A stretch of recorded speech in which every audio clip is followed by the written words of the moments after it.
Hi everyone, it's a lovely evening in Wayrest. We're gonna pick up handing in a quest here. Talk to Theron Berard. We found an item. Hey, over here. What do you want? I come with a message from your brother. What? That can't be. Being a bandit was supposed to be full of excitement and adventure. If you have this, then he must have really said that. I need some time alone to think.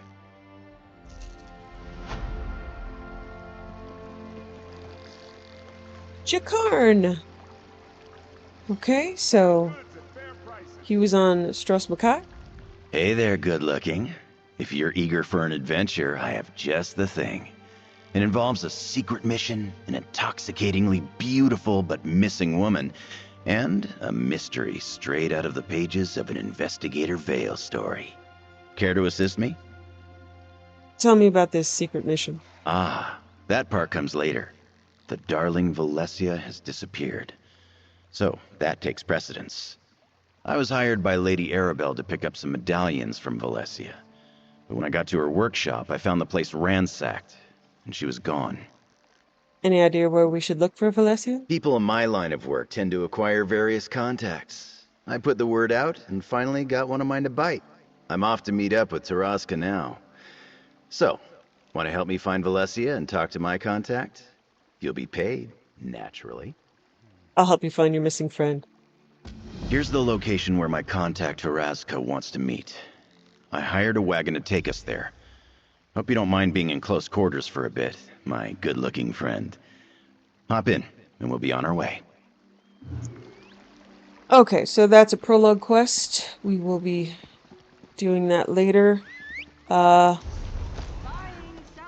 Lady Arabelle is part of High Isle.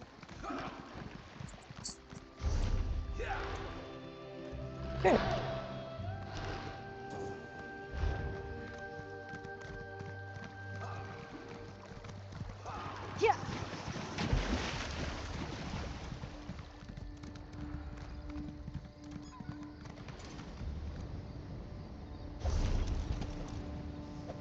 Okay, looks like there is...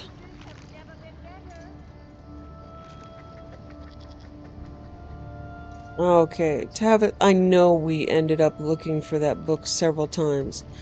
I'm gonna head back to Coglin Village. Let's go up here to Alcaire Castle.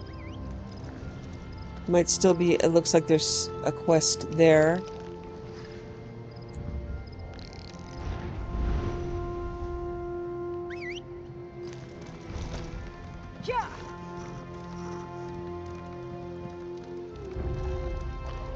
You want to die? Fine.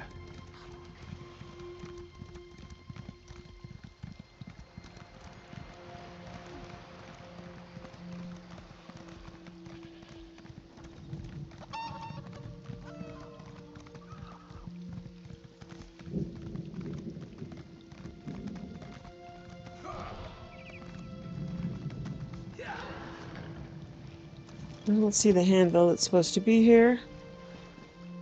Statue of Sir Byrick. Ah, dedicated to Sir Byrick of the Flame, who set fire to the fields surrounding the Alcaire Castle, holding back invaders from the Reach in Second Era 542. The Alcaire Knights were renamed Knights of the Flame to honor his bold action and determination. Looks like there should be a quest here, but I don't see it. Run to the spot, and if not, we'll run back down to Coglin.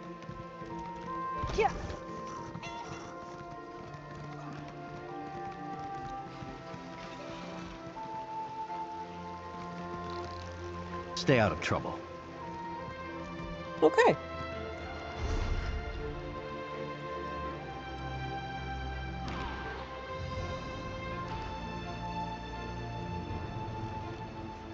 Try to grab the stuff here in Coglin again, and if it isn't there, we'll just run to the next hub.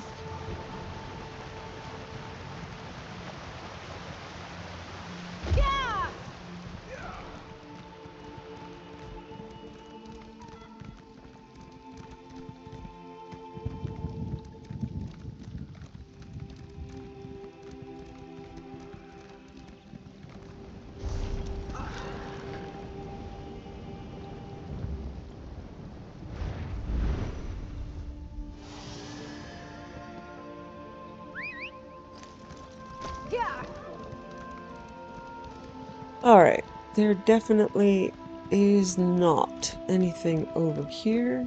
Not so fine, are you Oh, now? What next? maybe.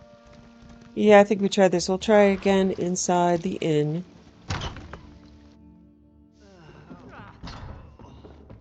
Let's say it's here.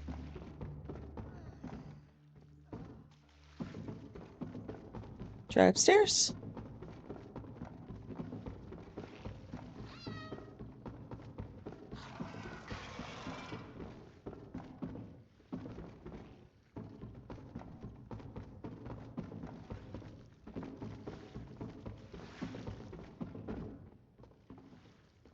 Nope.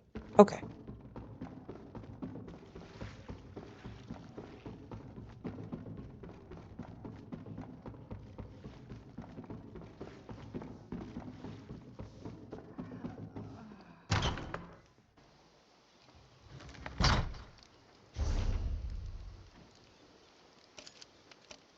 They've got no proof.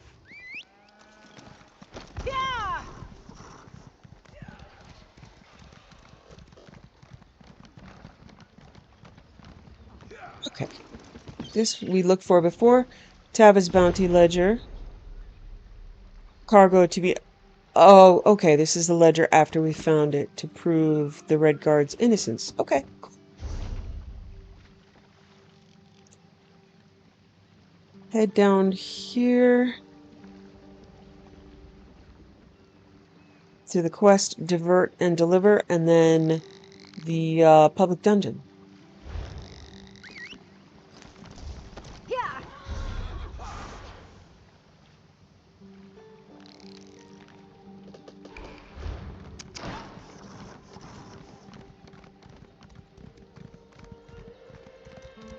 Did change my gear just a little bit, went back to the Celestrix from the Ice Heart because the Ice Heart causes an effect around me and I'm mostly ranged. So this is just when there's damage, it deals an earthquake. And one of the main reasons is it's a 3-second stun. That's very helpful.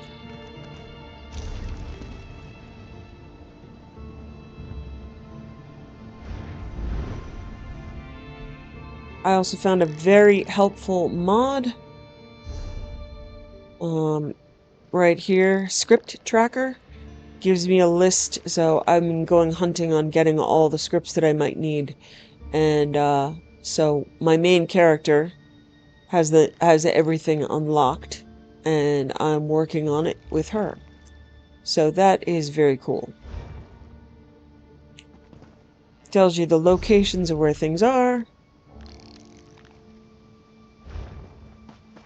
Even gives you pictures. Pictures are good. Okay, it says that there should be a quest here, but I don't see it. Oh, here comes that stroke of luck I was counting on. Oh, there she is. I was starting to doubt Captain's story, and you come sauntering up like some hero from the stories. It's perfect. That nasty slaving outfit you embarrassed at the lighthouse. They took over this village, and they've got the rest of our crew. You want help freeing your friends? We're their only hope. But I have a simple plan. Fun, too.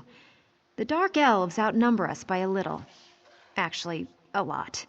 So first, you should create a diversion by setting fire to their tents and the stolen goods on the dock. Makes sense. Then what? Well, my sailors are locked up in a cave behind the town. But the slavers' leader, Majad Ka, keeps the key in a house he's commandeered. So you'll need to steal the key first, then go down and free the guys. Guess it's not that simple, is it? I can handle it. Well, the last thing I want is for you to go running in there unprepared. Might end up getting jumped by Majad Ka and get locked up with everyone else. The main thing is just to light the fires, though. Is that what you wanted to ask about? How do I light the fires? Improvise. Pull a burning log from their campfire. Then light them up. The tents and all those stolen goods out there on the dock. Hopefully that'll distract Majad Ka. Tell me more about Majad Ka. You're not thinking about taking him on, are you? That's one crazy Khajiit. He was actually a slave himself, but turned on his masters and took over. Killed his competition and became some kind of slaver king. Trust me, light the fire, distract him. Okay, speaking of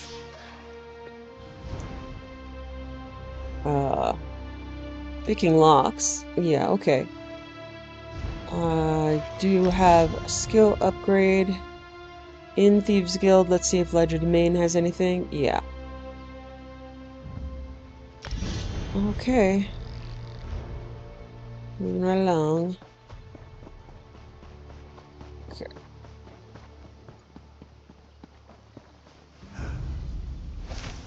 You know what that's good for. Ah, you figure it out.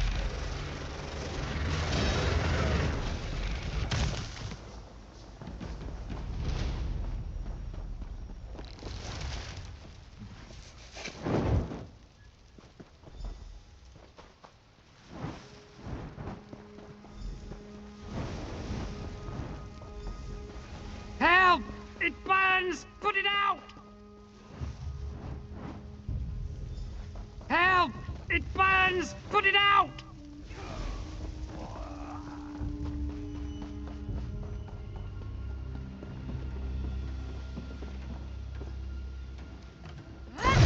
I need healing!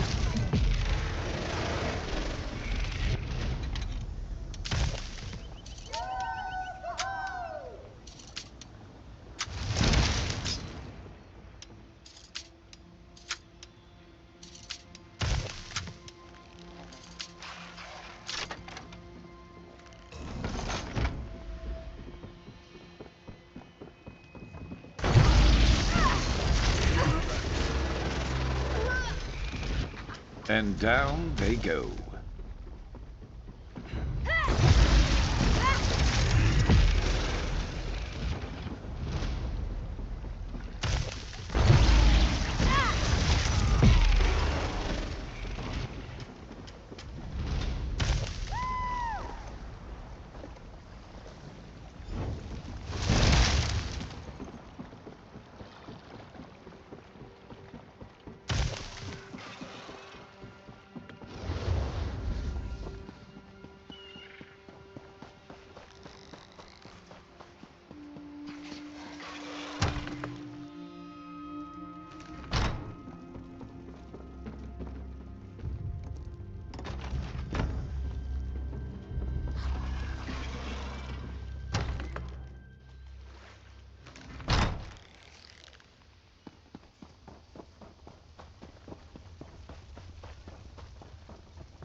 Thank you.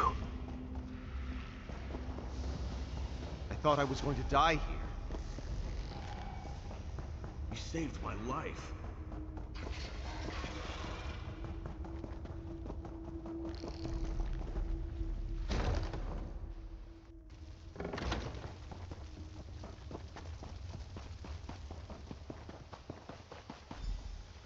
It was Majad Ka.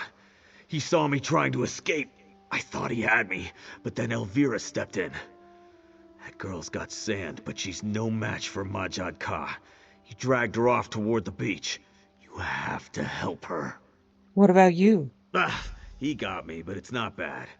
Just need to get my bearings and I'll be fine. Go after Elvira. I couldn't live with myself if that monster Majad Ka killed her.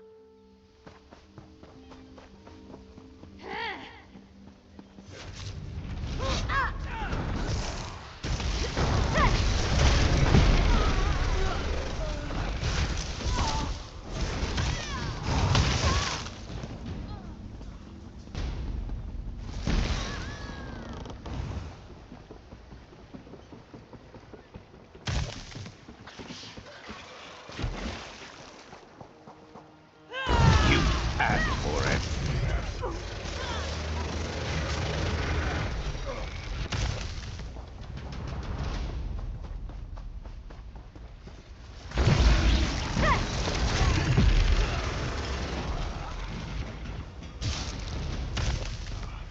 last. Building up a stash. Good thinking.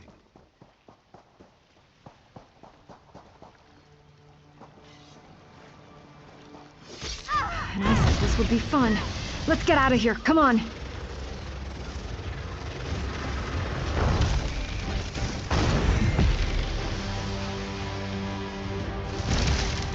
There's something worth bragging about.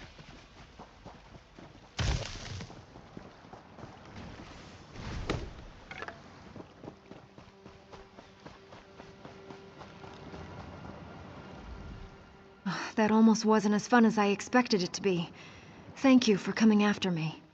I wouldn't abandon you. Regardless, I owe you one. That was something, wasn't it? The fires, the slavers running everywhere, getting all the guys free. Quite an adventure. Hope I see you again, friend.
Hurry up, Gaston! What in blazes are you doing in there? This stone was used to contain something. Possibly that Daedric fiend, loose in the ruins. Yes, what is it? Not much time to talk. Important magic to cast here. There's a Daedra loose, and a binding spell is our best chance for getting that beast under control. What's going on here? I'm with the Lion Guard. We were responding to reports of a goblin infestation. Find them we did, but a fiend ambushed us as we attacked. Daedric, I think, forcing us to retreat to the entrance of the ruin. And now, the goblins have hemmed us in. What will you do now? Need to repair this Welkin stone next to me. It's the focus of a powerful binding spell. I think it contained the free Daedra, and unfortunately, it seems our goblin friends have broken it. They've made 4 of the pieces into totems. Perhaps I can get these pieces of the stone back. We need the stone complete to contain the Daedra. Finish the goblins. You have my thanks. I hope you fathom what you offer. Sir Edgard, my second-in-command, and his squad already have 1 piece. They've gone looking for more, but haven't returned. I'll take care of this. I hope so. Dame Narine is not known for her patience.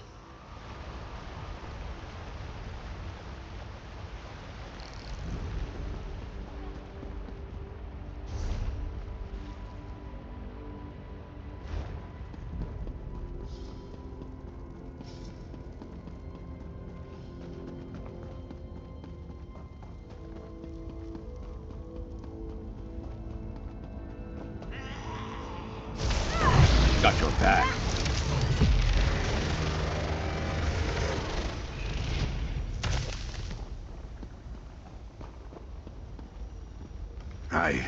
My comrades lived when I last saw them, as I retreated. Please, you have to help them. I won't give up the totem I found until I know they're safe. What happened? Are you all right? I'll survive. Worse fates await in this ruin. Battle Mage Gaston sent a lot of us down here to get the missing pieces of a stone he found. Seems the goblins are using them as totems. I managed to take one, but my people are still down there. Are they alive? Yes, at least the last few. They're Lion Guard, like me. Renard, Elise, LaRoche. I saw them alive as I fled. I know Gaston. He thinks my people expendable. Please, you have to bring them back. Until they're safe, nobody gets the fragment I took. I'll get them out.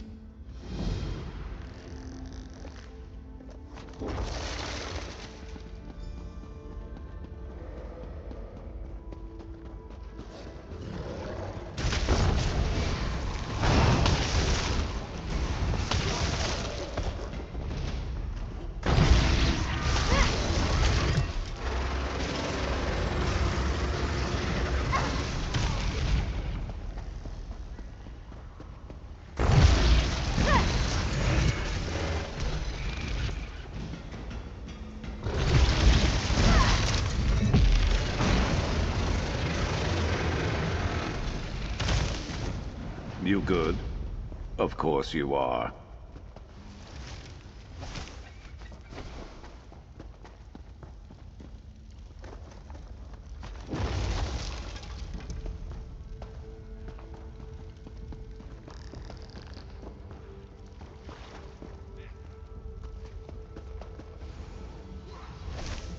You could brew something nice with that.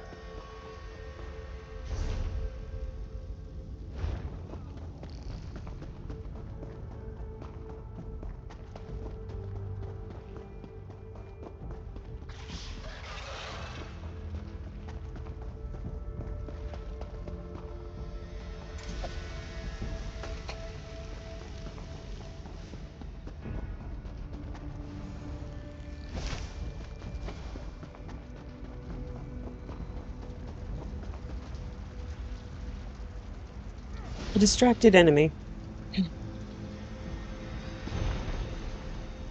The Zix is too chaotic and unpredictable a creature to join the Master's ranks, and it's too powerful to leave unchecked. However, it may still prove useful. It's bound to those ruins with alien magic, with a single welcome stone as the focus for the binding spell. I've shown a priest of one of the local goblin tribes how to fashion totems using fragments of this stone. There's enough power in the fragments to put on a light show, which is enough for the simple creature to worship. In actuality, the totems will maintain, but weaken, the binding spell. Zix will be unable to threaten us, but we'll have just enough power to distract the Bretons, and a distracted enemy is a weakened enemy. You could craft something nice with that.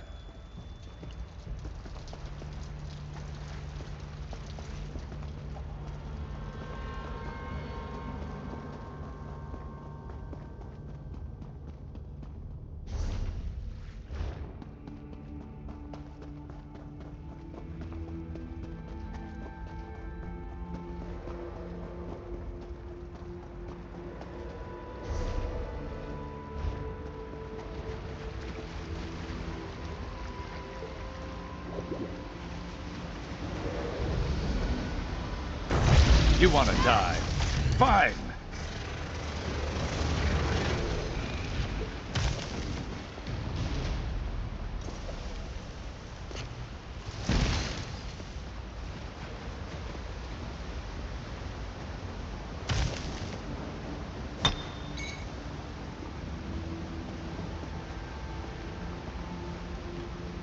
You're not prepared for a fight with us.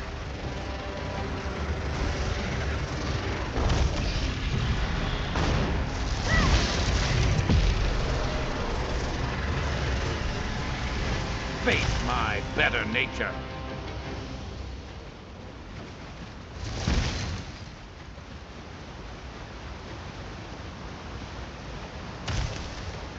You're not real! You can't be! Get out of here! I have no time for illusions. I'm supposed to be dreaming. I'm real, and I'm here to help. You think I was born yesterday. I'm not falling for that one.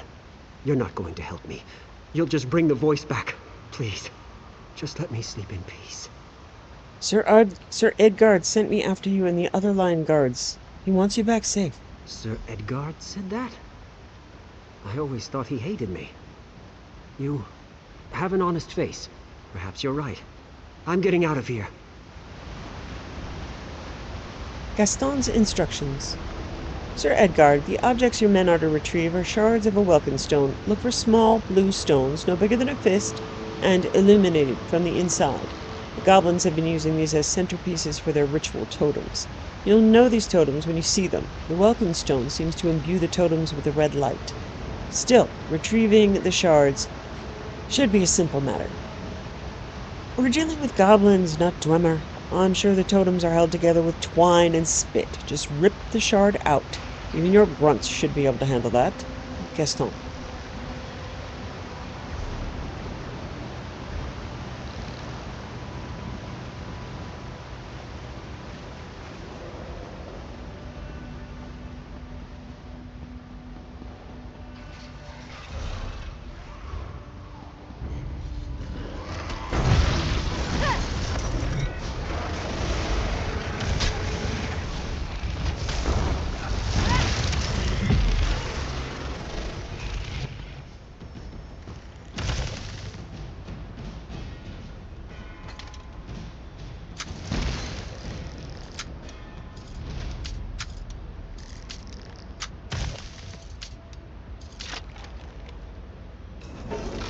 You gonna share?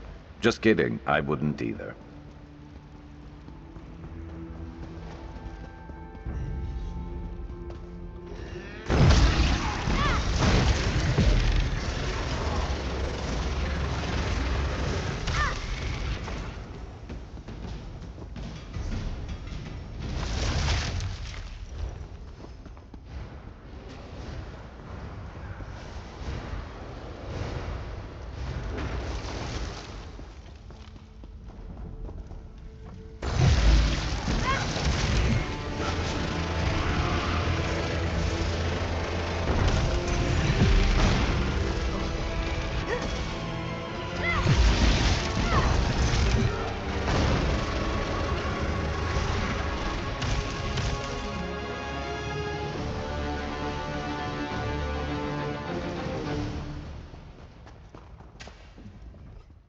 I have to dig. I have to bury myself to make it stop. The voice just won't shut up. You can't dig through a stone floor. Yes, I can. I have to. I have to hide until the voice stops. I can't take it anymore. You need to come with me. Come with you? No. The voice says I shouldn't. It says... Oh no. She's here! Stop! This one belongs to this. Good. Now make him bleed. That was unfortunate. Where am I? Do you hear it? The voice is gone. It's gone. By the Lord General's sword. How long was I out? Ask her, Edgard. You need to get out of here. Right. Of course. Anything to get away from those whispers.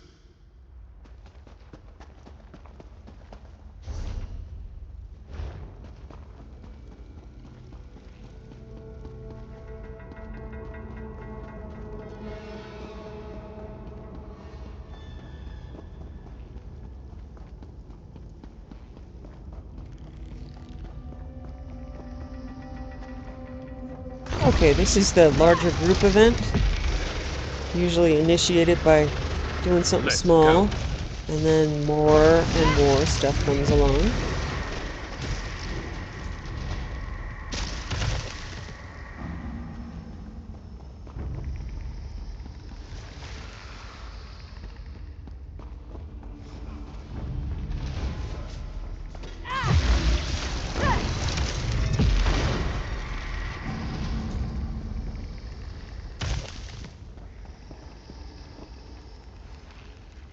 That altar continues to pulse as we... Oh, yeah, it's not an altar. Yeah, the throne is pulsing.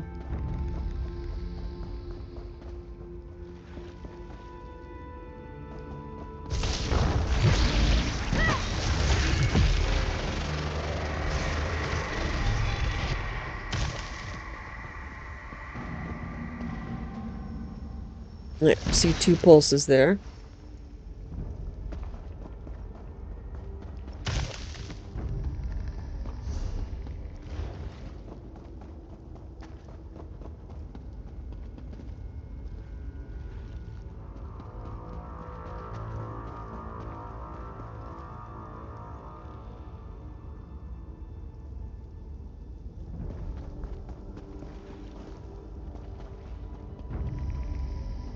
There's nothing. Whoa! There's nothing to interact with. Oh my god, I'm gonna be dead. Wow. Yeah,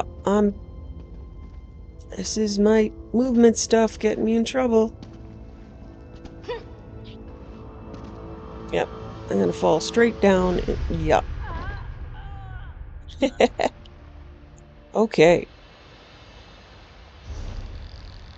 Alright, we're back at the beginning, so I will get myself to the end and then,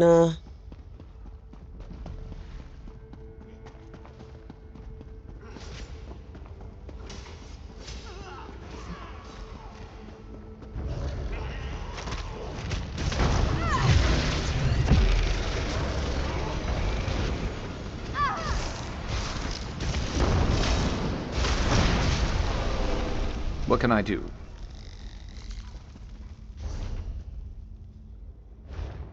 Oh, I'm actually, okay, I'm not all the way back at the beginning.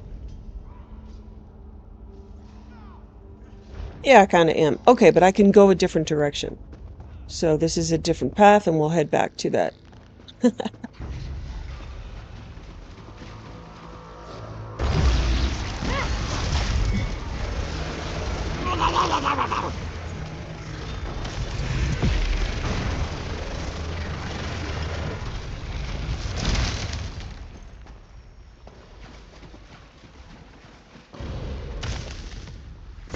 About time we faced an actual challenge.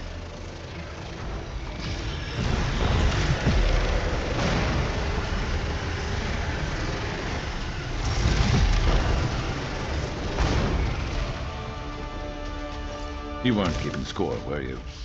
Me neither.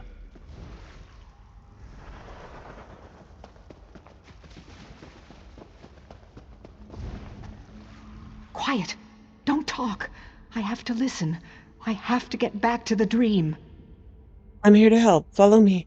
No, I have to stay here. This is my punishment. I shouldn't have touched the totem. I thought... It doesn't matter what I thought. I was wrong. And the voice says I have to stay. It's not so bad. I can sleep and dream. So there's a regular option of come with me or an intimidate, which says, is this what the noble Lion Guard have come to? Leave at once. This is disgraceful. I don't take orders from you, whoreson dog. You're absolutely right. I can't stay here. What was I thinking? I'm leaving, and any Daedra that gets in my way goes straight to oblivion, because I'll kill them.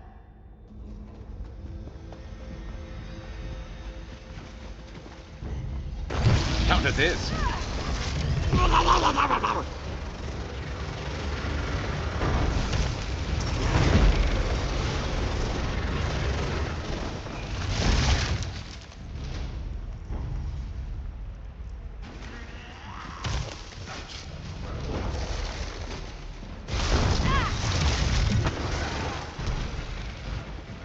That will teach the... Uh-oh.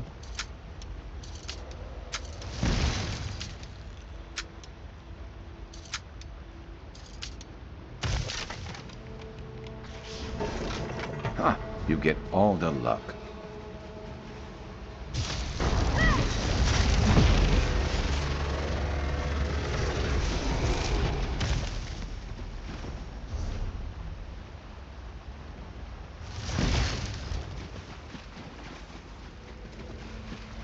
Okay, now we will head back and I will stop looking for something behind the throne on the big cliff.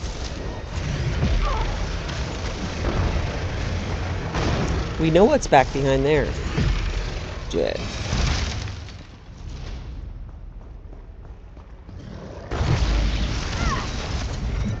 And actually, if I want to go back to the beginning, I can just jump off the cliff again. Huh. Easy.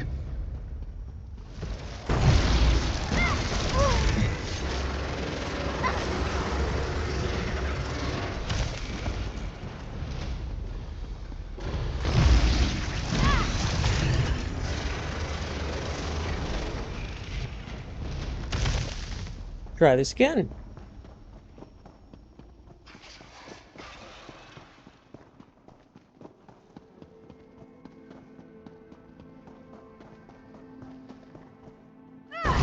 Let's end them.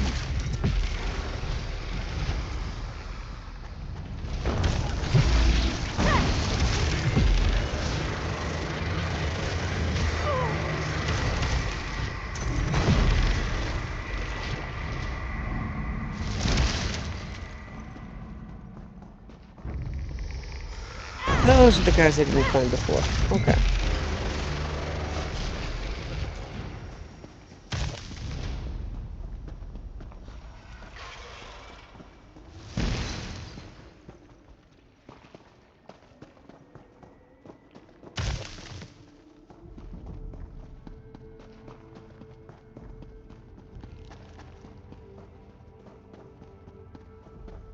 The vent's just a little weird, though. There's nothing to interact with up here.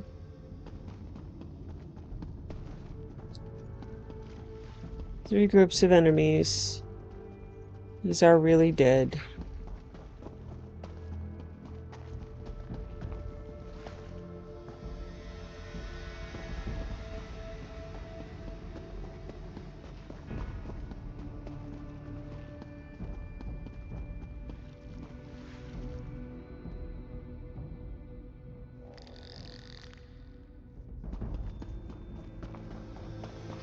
Strange. Ah! Okay, there's another one back here.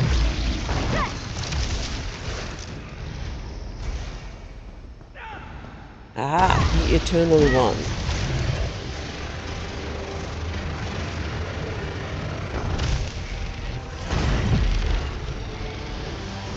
Okay. Lead Malakat's bridal oil? Eee. Oh, brutal. Malakat's brutal ritual oil. Okay, that's a little bit different. Yikes. Let's hope they're not the same. Okay, now back to the beginning.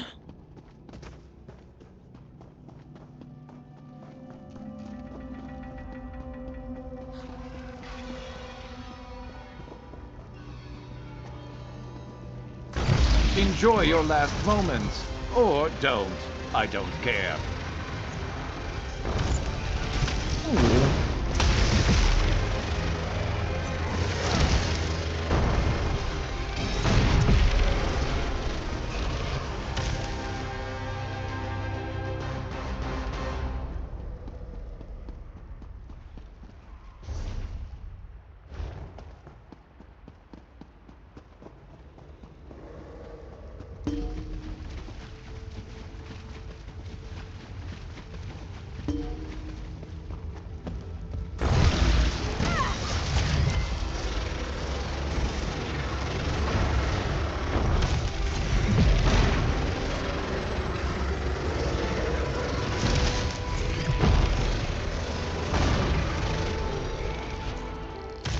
Okay, so if you saw that time, that was the second time we killed that boss and we only got experience and gold, so you really can't farm these guys forever.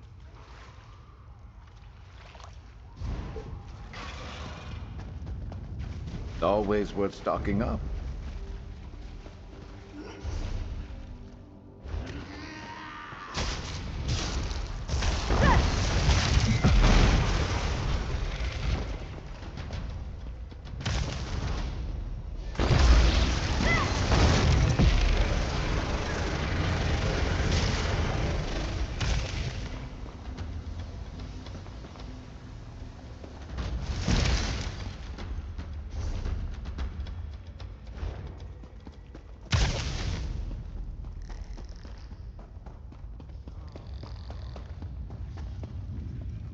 Renard, Elise, and LaRoche all accounted for.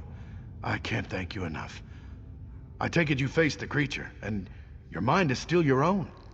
You're as formidable as that beast is terrifying. I've fought it. And won, apparently. Speak with Gaston. He'll want to know his spell can be completed. It's just as well. That beast needs to be contained, and I still want to split Gaston's skull open for sending us down there. If it weren't for you...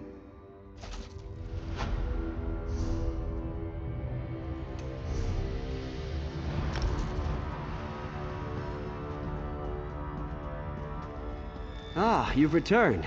And with the stone fragments in hand. You've got the missing stone fragments. Let's see if we can activate it then. You go ahead. I hope so. Dame Nareen is not known. Can you feel it? That energy in the air. The spell is working. Gales of Kinnereth! We have a working Daedric containment cell! I'll be the envy of every mage from here to High Rock. Of course, I'll tell them you helped. What's next? We're not quite done yet. The spell will require a few moments to fully take effect, but I can handle things from here. What in oblivion? What is this? Release me at once! Release me, or I'll tear this plane apart! Just empty threats. It knows it's trapped. You insufferable mortals! I'll shroud you all in unending dream! Make you face your worst nightmares! You'll die clawing your eyes out, I swear it! It's losing the fight. The stone just needs to hold a little bit longer. I have plenty of time to wait, mortal. Eventually you'll slip, and your prison will fail. Then I will cover you in nightmares.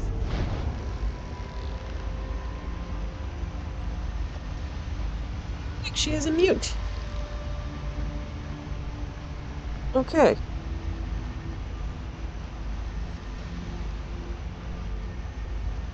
I think that should be it. Yeah. Got the achievements.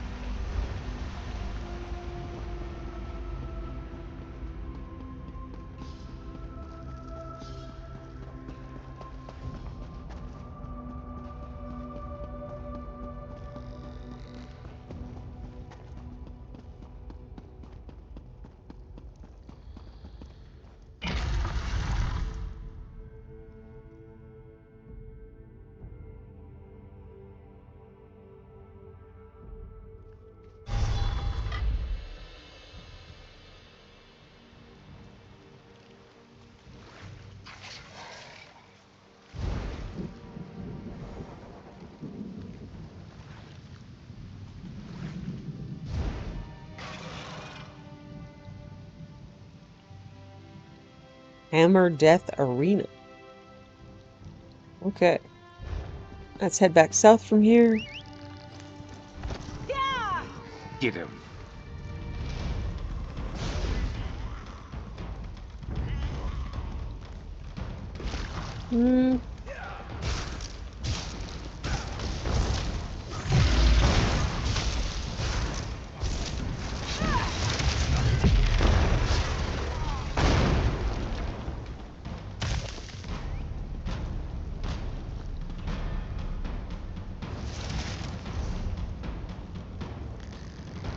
Okay. And I head down here, pick up the quest down south.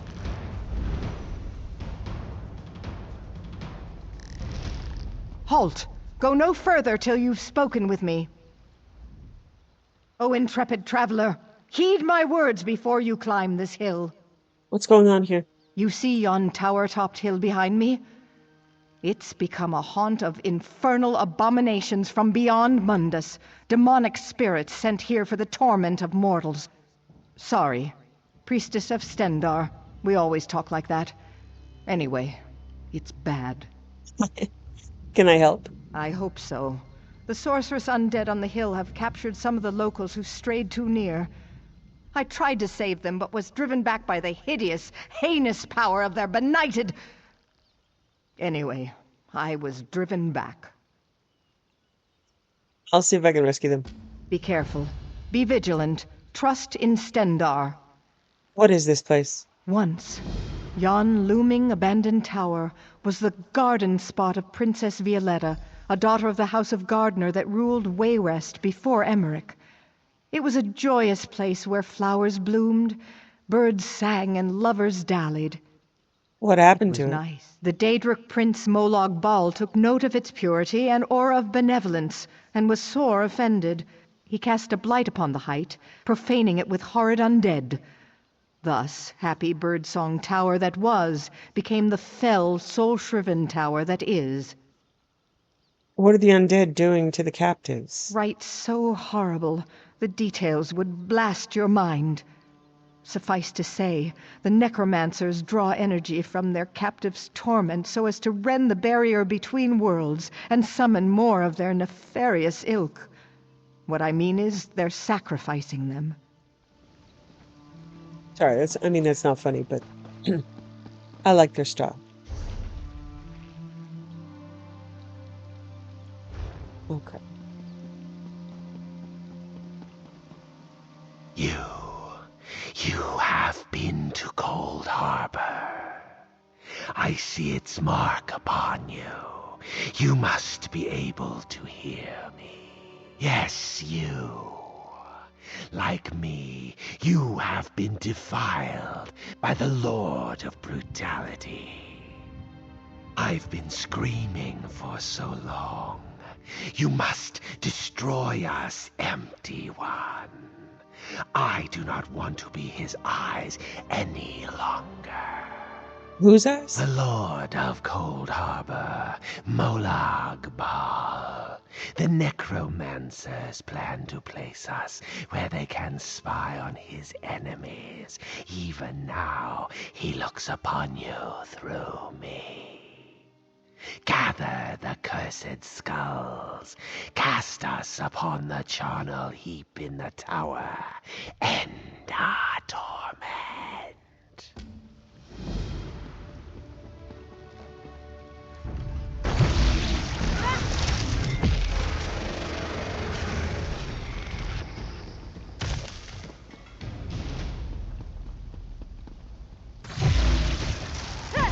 Give him a fight.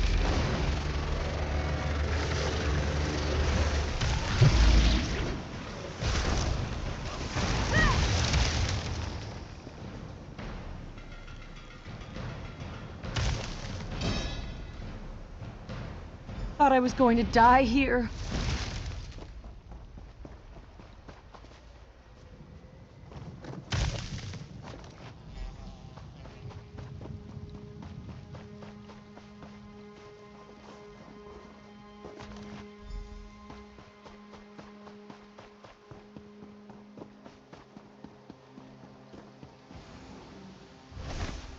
Useful. Hold on to that.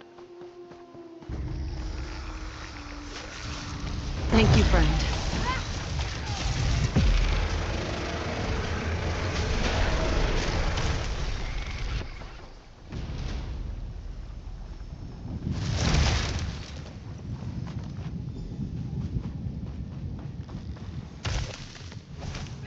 Been on the lookout for that.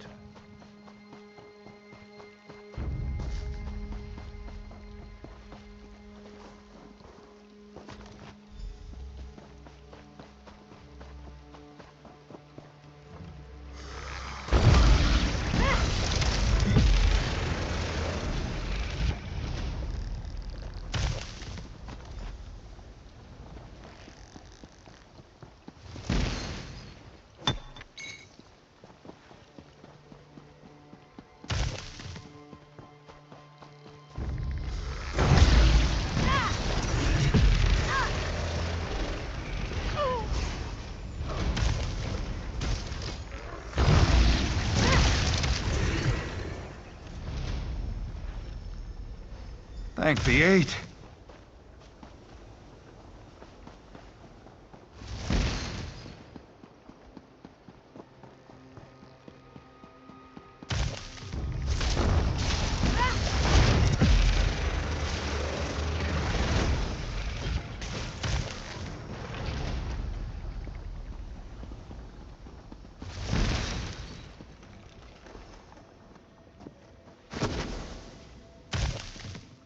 It's good to be free at last. Thank you, Empty One. You are the spirit that was trapped inside the skull? What will you do now? I am free of Molag Bal's curse, and will pass on to whatever fate awaits me. Dark anchors may yet fall, but Stormhaven will remain a blind spot for the father of vampires, at least for a while longer.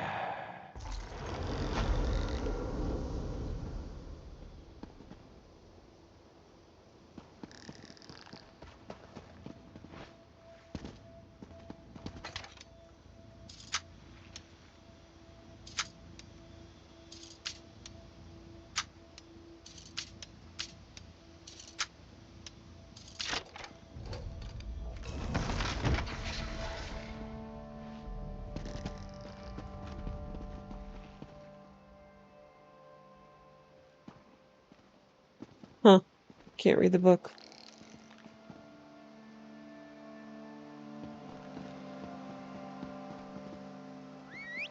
A cool game.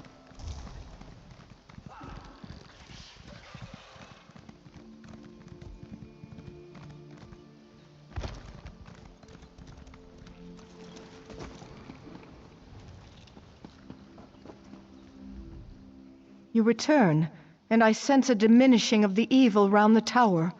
How did you fare? I managed to rescue the captive locals. Thank Stendarr you happened by. With the denizens of death suppressed by your heroic efforts, it should now be within the capacity of my divine gifts to banish the works of the unholy and... Sorry. Anyway, after prayers, I'll go clean up. That's awesome. Okay, it looks like there's a delve down here.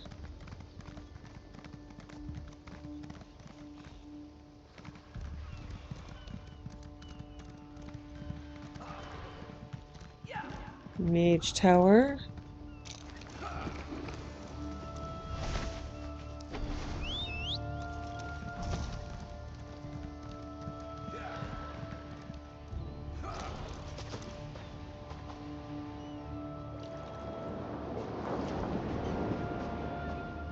Tower of Adamant.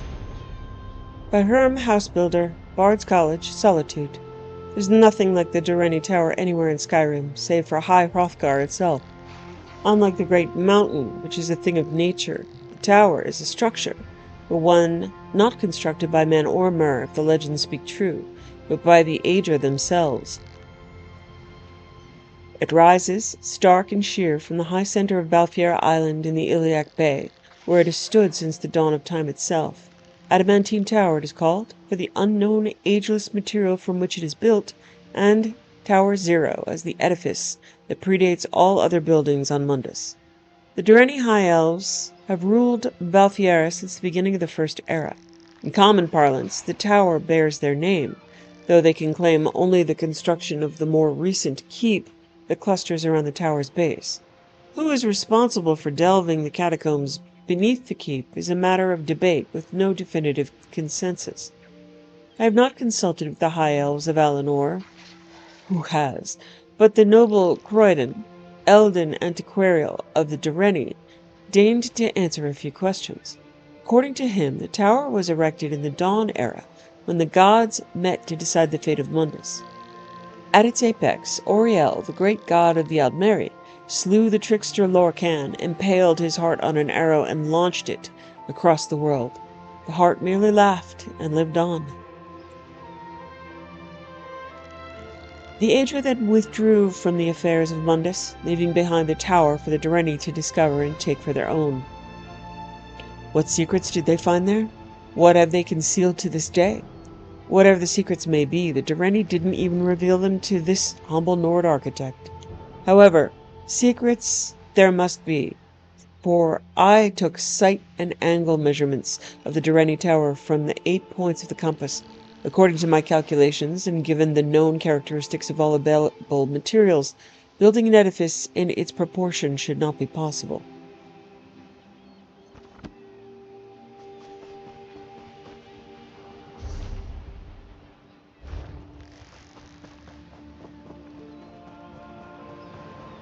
Okay, delve here. Let me see if... Looks like there's an encounter over here. Let's see if Mike's here, because Sharp likes Mike. No, Mike isn't here, man. Sorry. What's that about? Don't do this, people. I don't know what that is. But it didn't kill me immediately.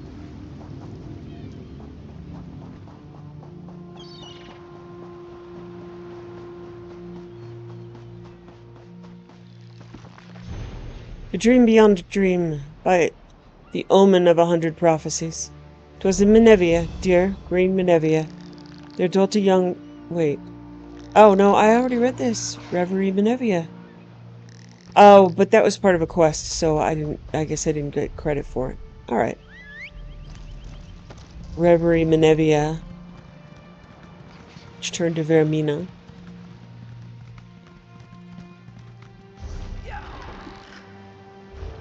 Alright. Delve.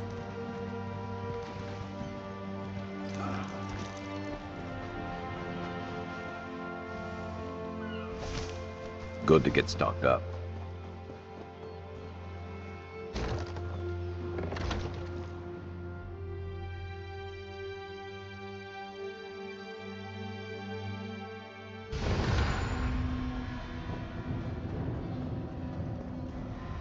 Don't mess this up.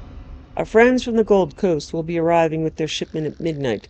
Some of the goods will be fragile. Part of the shipment will be alive. You already know that if anything breaks, gets hurt, or dies, you're paying it back out of your share. Apparently, we have to tell you again. In the future, we would also like these shipments scheduled at a time other than midnight. It's not exactly discreet. In fact, it's rather predictable. Guards catch people who are predictable. I also sincerely hope you're actually reading our letters and then burning them. You're getting careless. We don't want to leave any evidence behind. You stand to make a lot of coin, as long as you don't mess this up. Don't mess this up. I think they messed it up.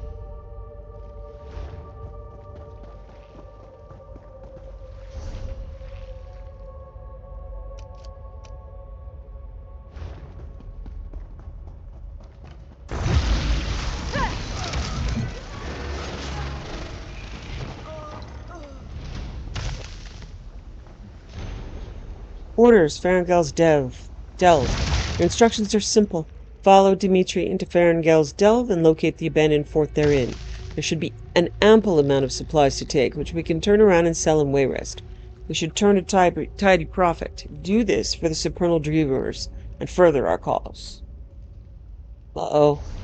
Bad guys stealing from bad guys.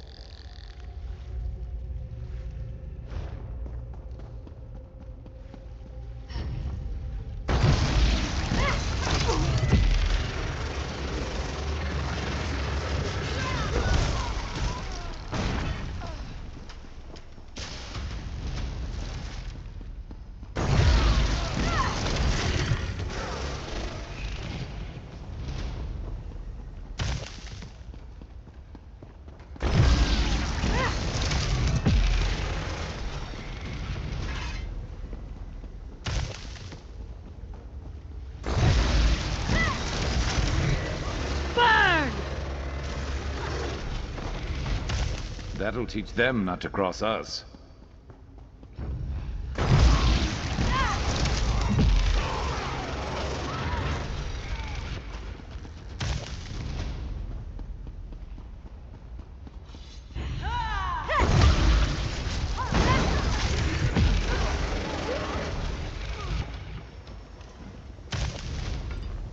Is there any better feeling than finding free stuff?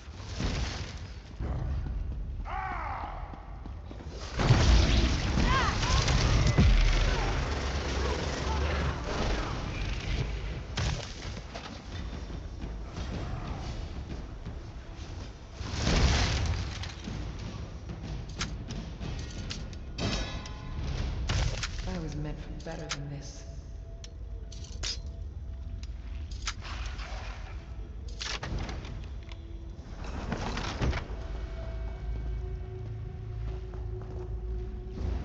This tomb urn is clearly stolen. The name Bastien Etain and an address in Wayrest are etched on it.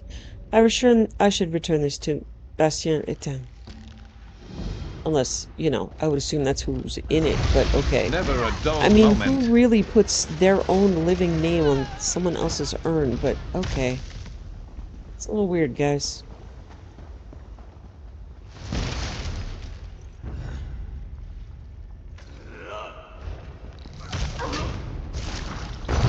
Torch it!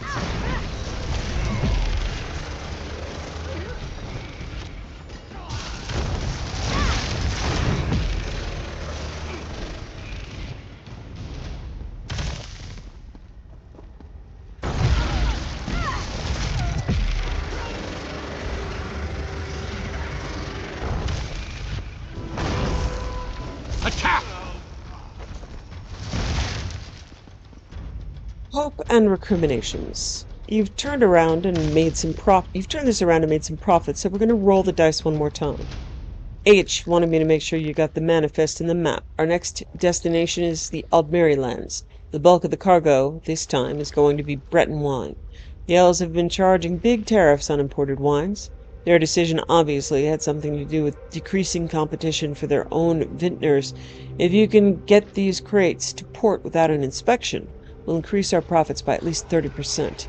This should make up for some of your early mistakes.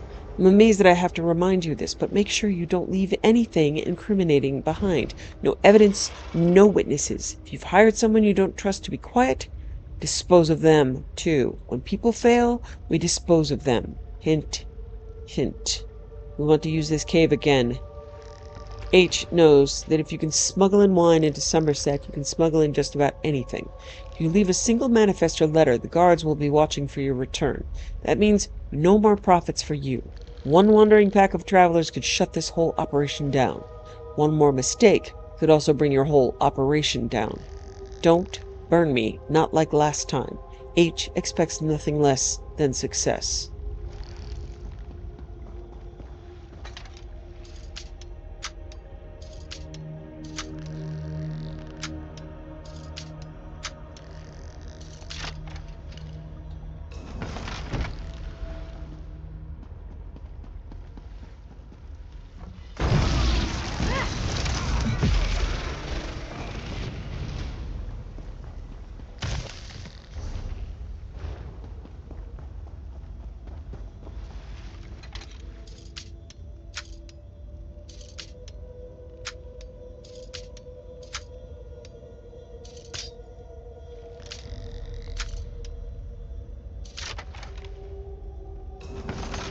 Well, look at that.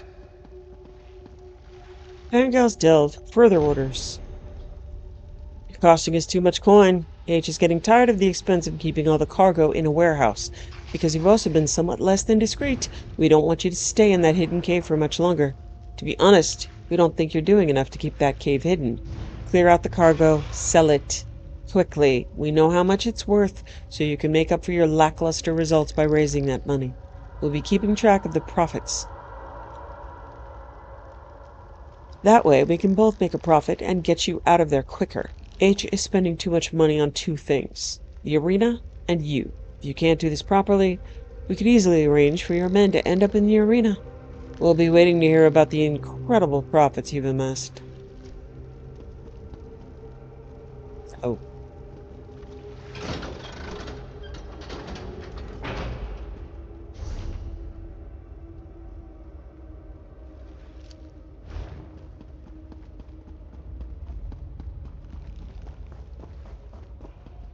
Well, let me just port to wherever Stolen Ash's quest is. I have a home in Wayrest, so we'll go there and then talk to Bestian.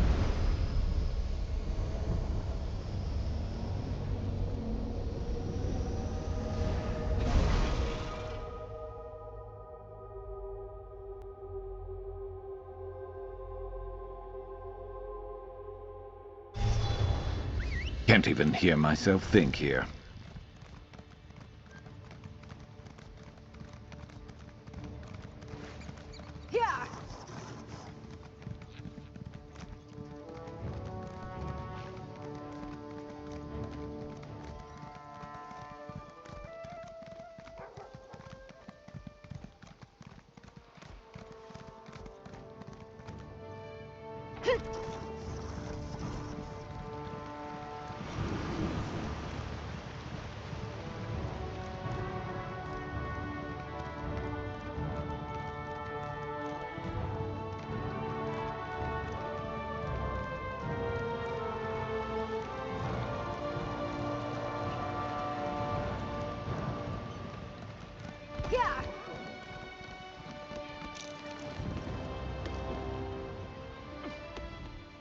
What can I do for you?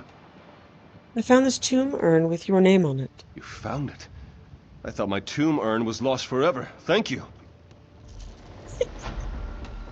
It's a tomb urn with it. Okay. Alright. We are moving on.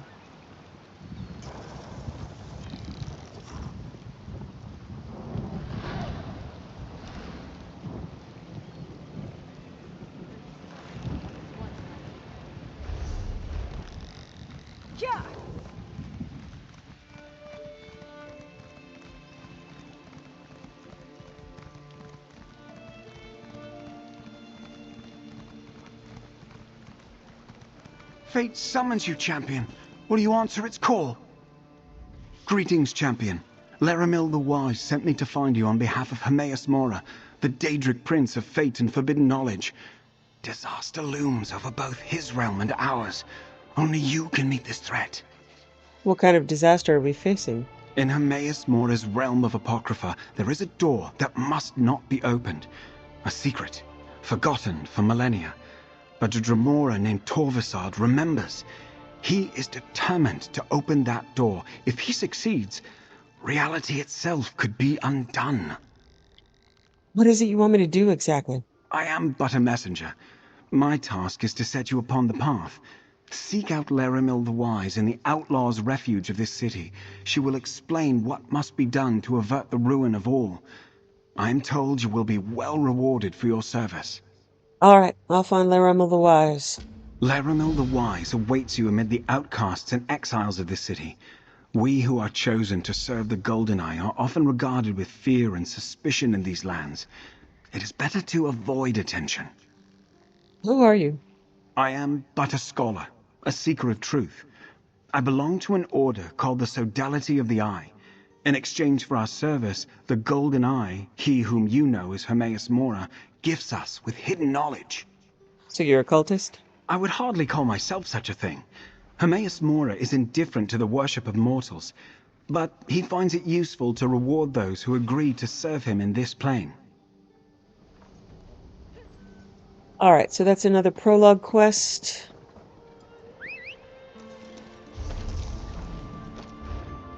Yeah.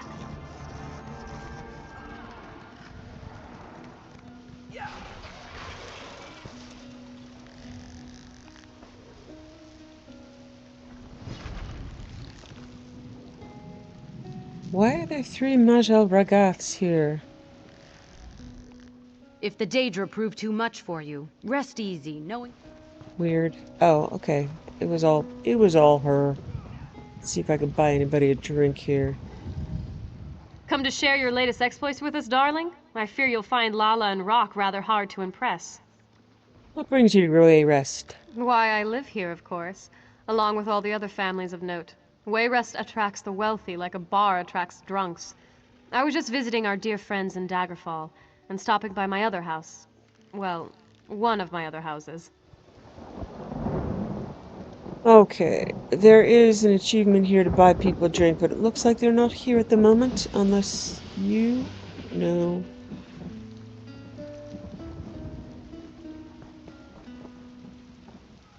Nope. Nobody to talk to. Okay.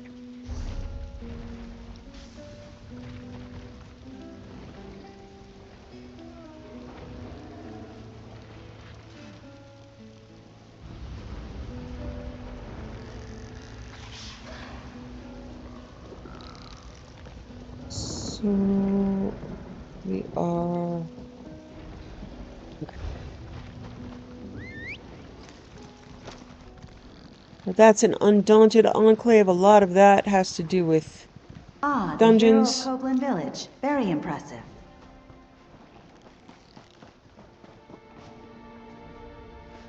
All right.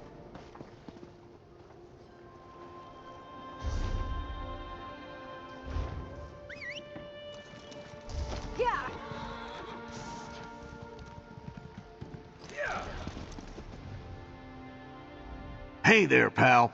Guess it's my lucky day. You're just the kind of problem solver I was hoping to run into. There's trouble on Solstice. A worm cult sort of trouble. I could use your help. Never heard of Solstice. Neither had I. Not before the worm cult attacked the fighters' guild halls and killed my friend. Now Princess Oz calling for champions from across Tamriel to join the Stirk Fellowship and put down the cult. You interested? Maybe. What do you need me to do? Travel to Solstice and report to Mid-Conjurer Murmel, outside the city of Sunport. He'll know where to find Prince Azar, and could hook you up with the rest of the Fellowship. Look, we could really use the help, and the Fellowship pays well. Alright. You should be able to find a way shrine or a boat around here somewhere. I'm just about to head out myself. The little prince said he was going to send for me soon. See you on Solstice, pal. What can you tell me about Solstice? Not much. It's an island off to the south somewhere. Never been there. In fact, I'm not sure I know anyone who has. Some kind of cursed elf kingdom surrounded by stormy waters, I hear. I guess we'll find out more soon enough. Okay, so that's Scordo, who writes books, who we met in Cold Harbor.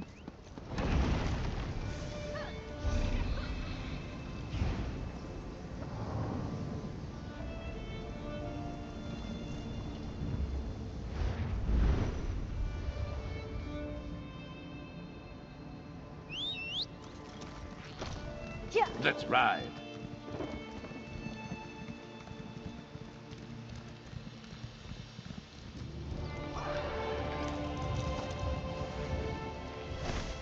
Better overstocked than under.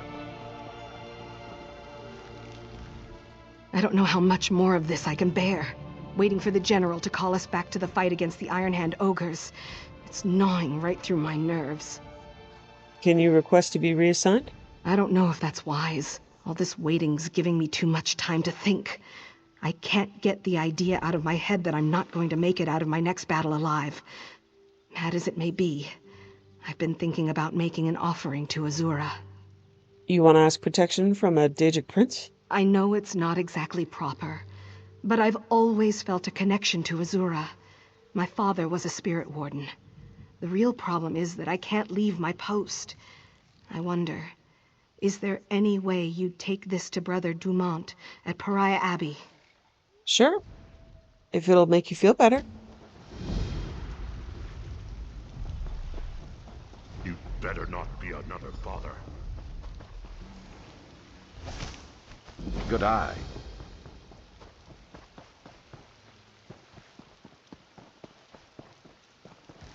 Okay.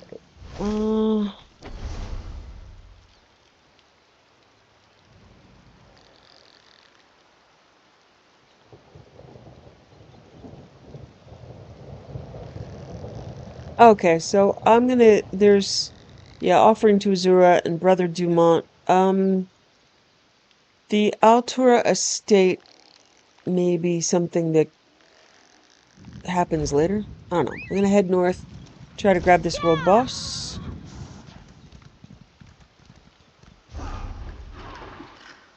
Wait a minute. No, it's still an offering to Azura. Okay.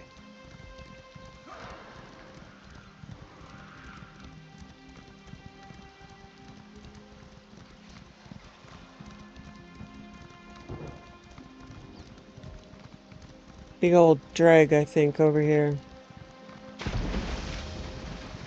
Big old dead drag.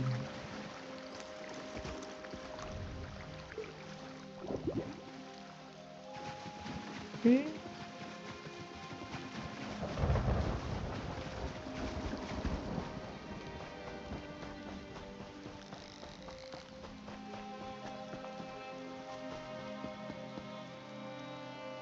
Ancient Scrolls of the Dwemer 5.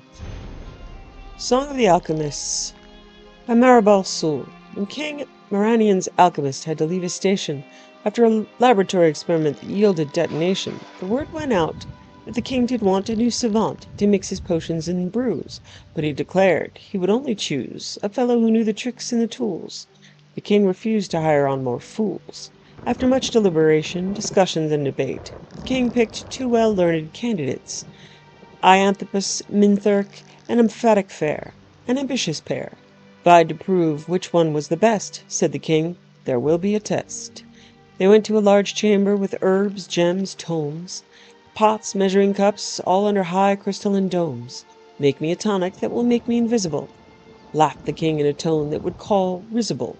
So Emphatic Fair and Ianthropus Minthark began to work, mincing herbs, mashing metal, refining strange oils, cautiously setting their cauldron to burbling boils, each on his own, sending mixing bowls mixing, sometimes peeking to see what the other was fixing.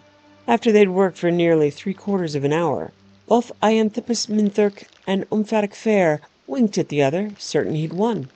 Said King Maranian, "Now you must taste the potions you wrought. Take a spoon and sample it right from your pot."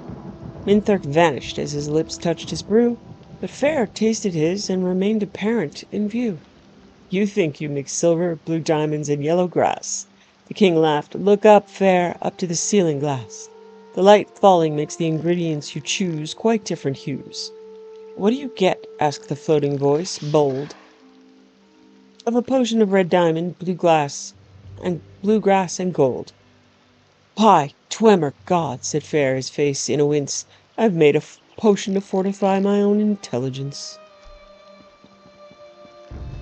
Let's see if it drags back.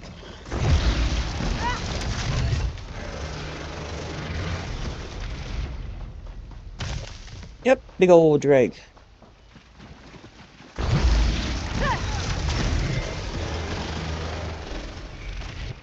Damn.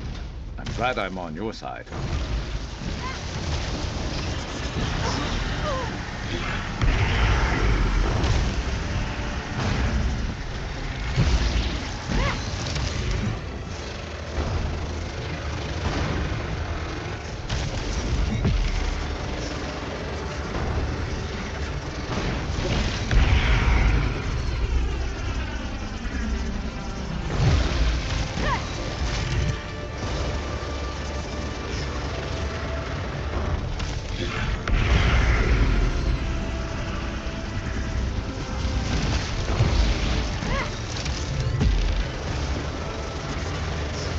Okay, a couple people have joined.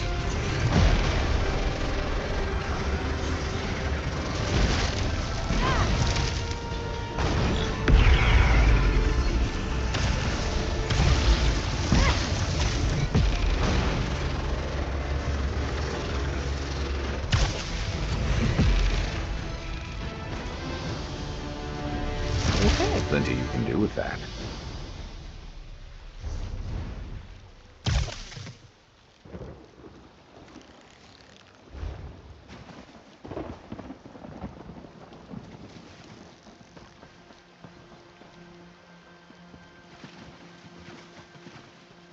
Canna restored. A handbook by Wapna Nustra, Preceptor Emeritus. Form the first. Makest thou the mana fountain to be primed with pure gold. For from pure gold only may the humours be rectified, and the pure principles coaxed from the chaos of pure power. Droppest thou then the pure gold upon the surface of the mana fountain, takest thou exceeding great care to safeguard yourself from the insalubrious tempests of the mana fountain, for through such assaults may one's health be utterly blighted.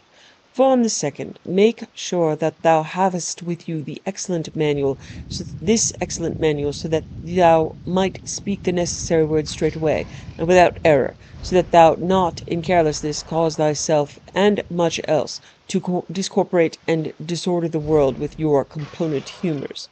Form the third.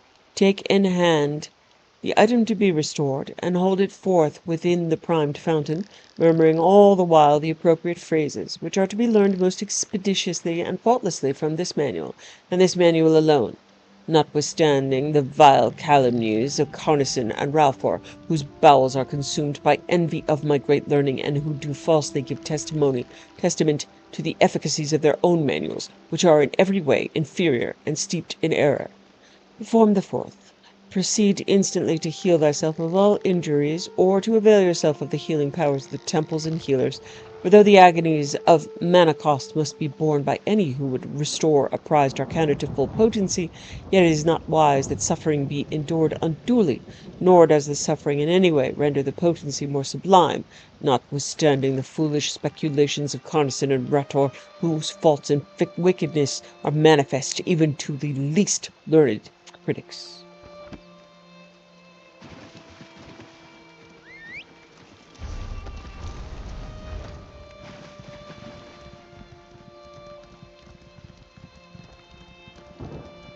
Lots of drag around. Way rest.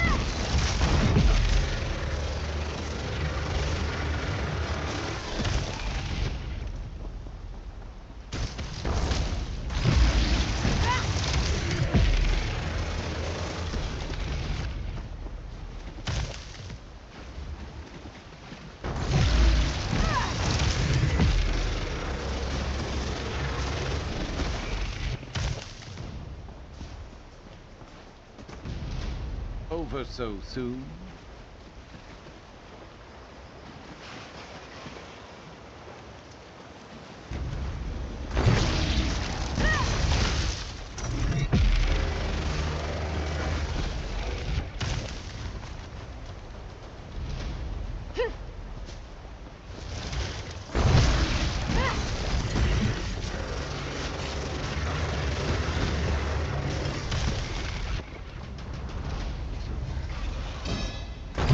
You should have run.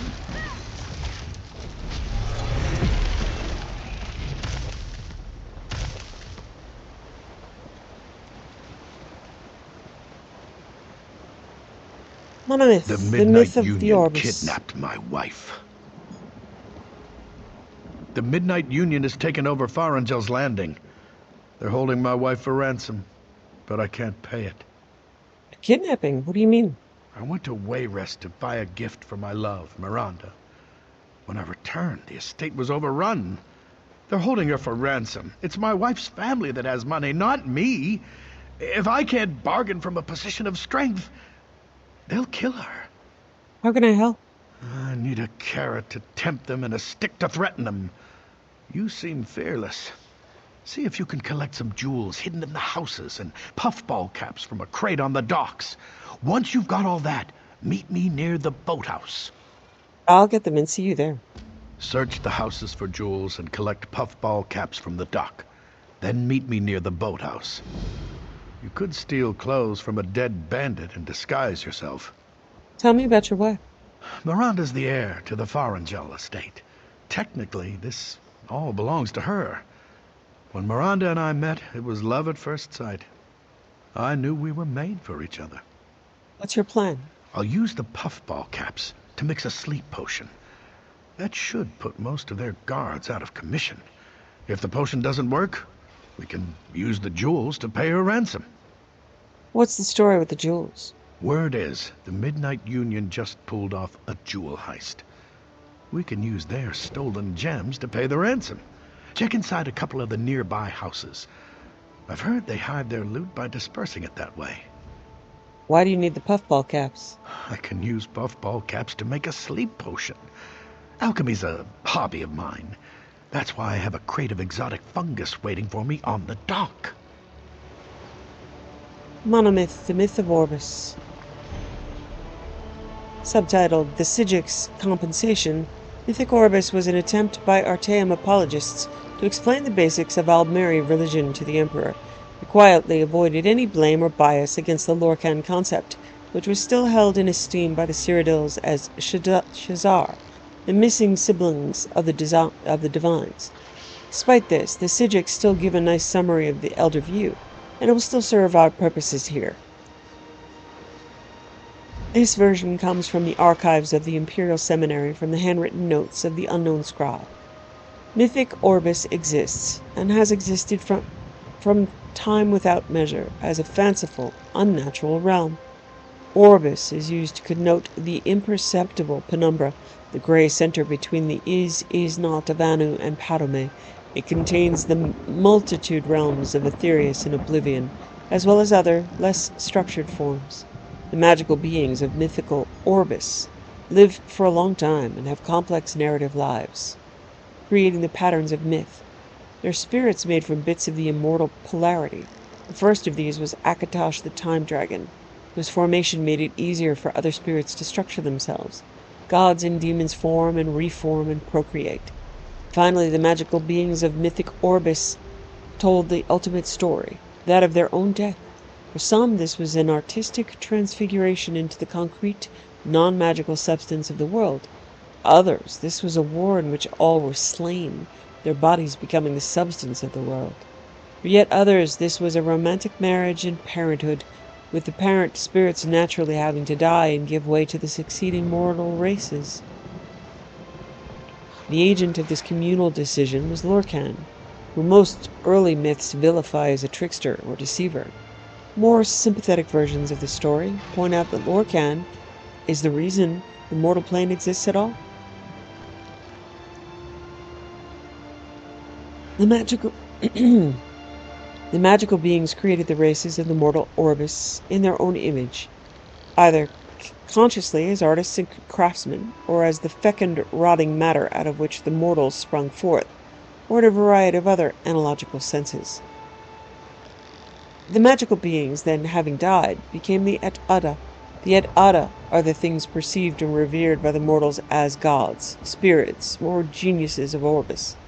Through their deaths, these magical beings separated themselves in nature from the other magical beings of the unnatural realms.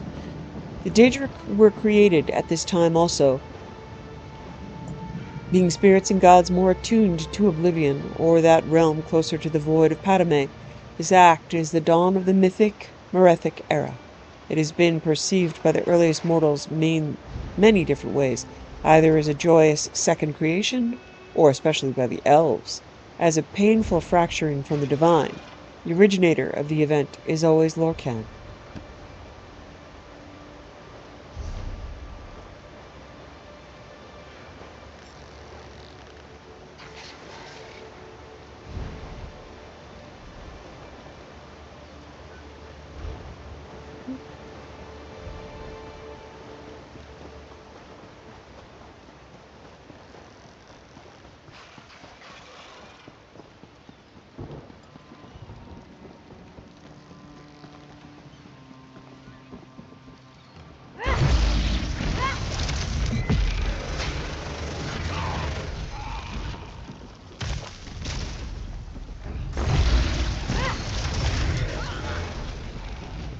That will teach them not to cross us.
Great work.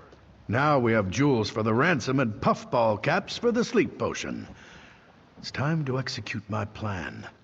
They'll never release Miranda alive unless we have leverage on them. Here, take them. Excellent. I'll hold on to the jewels in case the potion doesn't work. We might have to pay the ransom. Now here's a reward. There's more where that came from, if you'll help with the rest of my plan.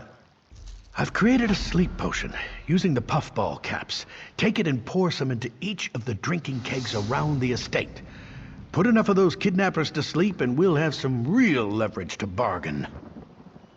The smuggler bosses are in the counting house back of the docks. After you've doped the barrels, search the counting house for clues as to where Miranda's being held. With luck, we might be able to rescue Miranda without a fight.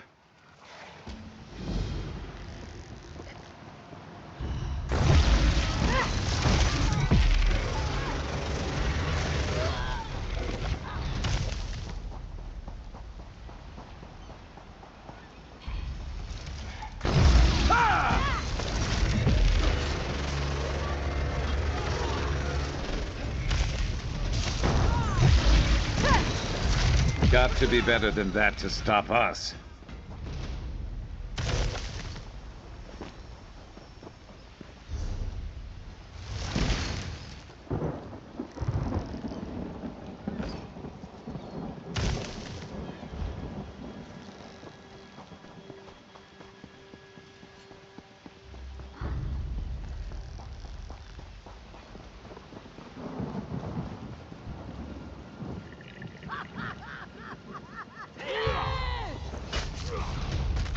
Move it!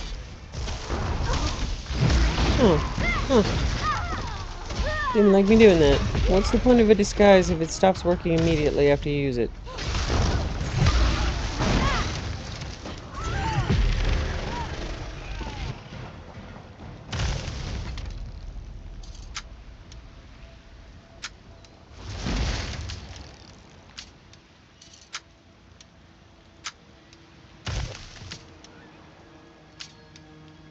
Have you heard the one?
I'm Lady Miranda Stewart.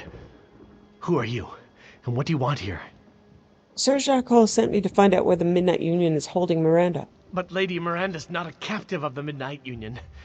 They're her bodyguards. She hired them to protect her from Lord Serge, her husband. He threatened to kill her if she didn't give him her family treasure. Then why did Harkle send me here? To get me out of the way? Probably, but she's still protected by the Midnight Union. But Arkol made a sleeping potion of puffball caps. I put it in the guards' drinking kegs. Puffball caps? Oh, you fool! That's not a sleep potion. It's poison. Now no one's guarding Miranda. Lord Serge will probably poison her too. You'll need an antidote. And so will I, since I drank from the kegs. This Vervain should do it. She's your liege lady. Doesn't it make it your duty to give me that antidote? You're right. Take the antidote. Maybe I can find Vervain for myself in the Lord's alchemy chamber. Lady Miranda is in the manor house. Use this key to get inside. And please, hurry.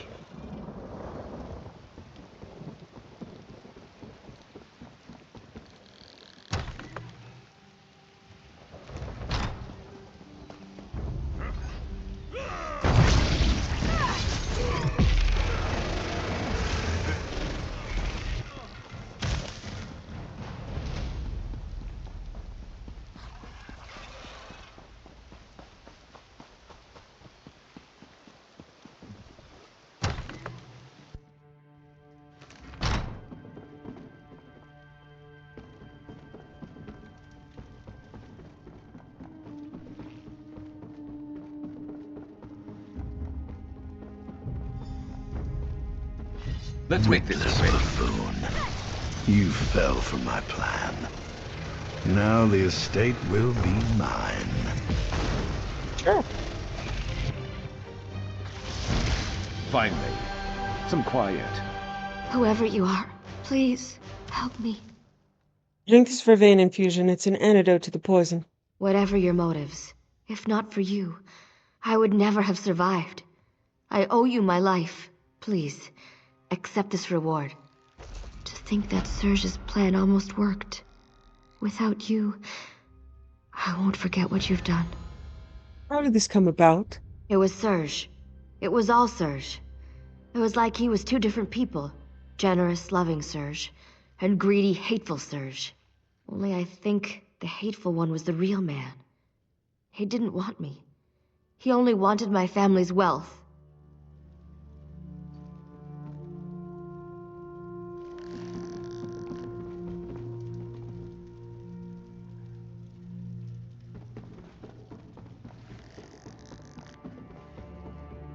Still, you guys all tried to kill me. And Serge didn't, so, you know.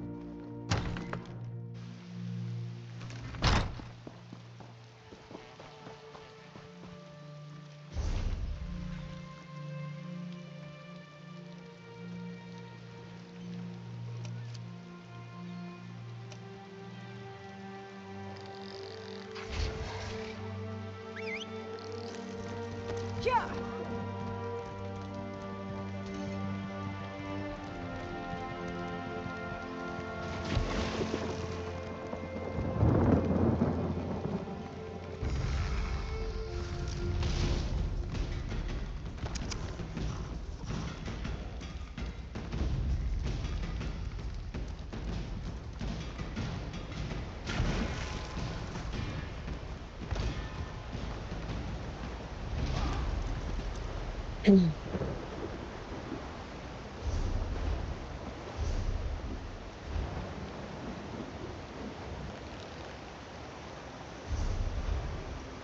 Death is still chasing us. Okay, we're good. Saint Stental. The saint slays the leaper. Finish this 10th day of Sun's Height in 2E38, 388 to honor Saint Stental, who slew the demon of Overlook Hill and saved the three sisters of Kinnereth. Terrible fate. Well, tell me the story.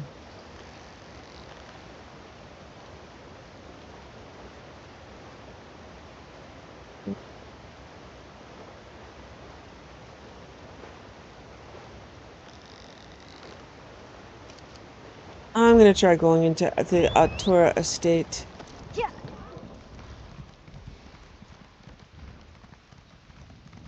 See if the quest's inside.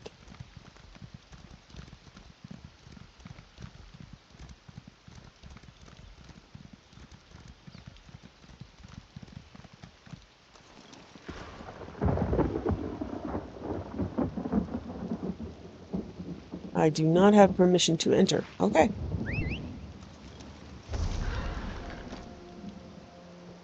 Alright, I'm gonna go up to my Hammer Death bungalow. It's a fun house name, huh? Let's go spend the weekend at Hammer Death. If I'd been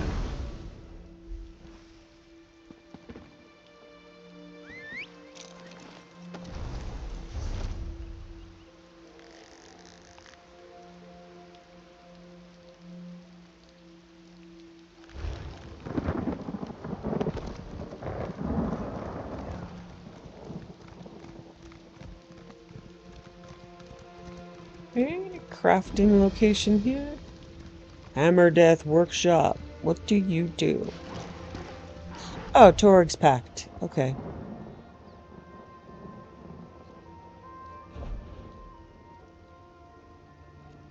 Torg's Pact adds armor, health, more armor, decreases weapon enchantment cooldown by 33%, increases oblivion damage, weapon enchantment potency by 45%. Old Handbill. Gladiatorial Spectacle. Watch the undefeated champions of Hammer Death as they take on all comers. See the action before the arena closes for the war effort. Spidera. Her poison and webs make her victorious over 30 contests. A wise man places his bets on her before she drags another victim into her lair. Wild Kron. Fresh from the legions of an orc army. He is merciless, cutting down men and elf alike. Only a fool would bet against the seasoned pit fighter. Introducing Fatima the Lovely, a rare red guard witch and deadly as a desert asp. Is there a brave bravo who thinks he can best her? I don't know if there's any way to do anything in the arena. Let's find out. I mean, I have a house there, but I don't think I've spent much time there.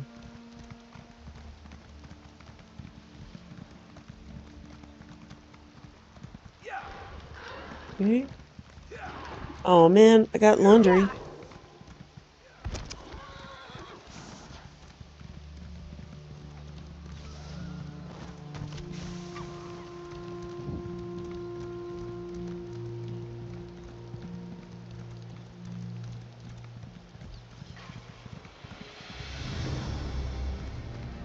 Okay, discovered the arena.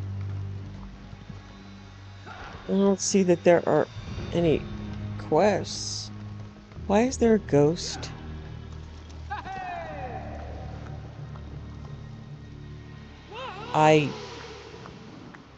There's no explanation.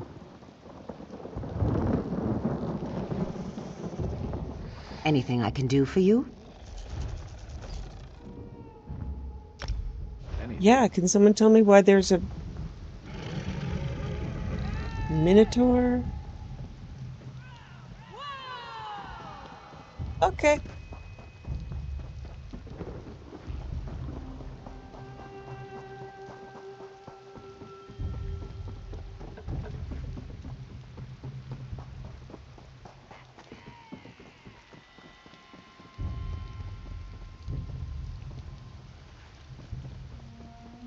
Alrighty. Well, we discovered the place.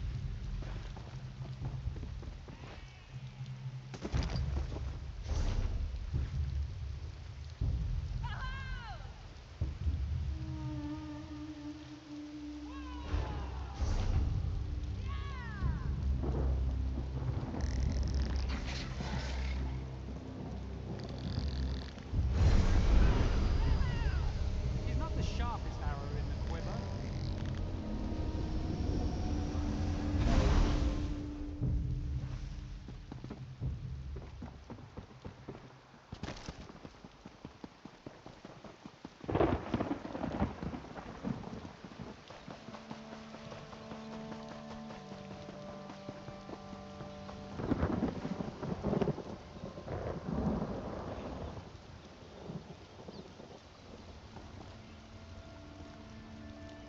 Ancient Scrolls of the Dwemer. 6.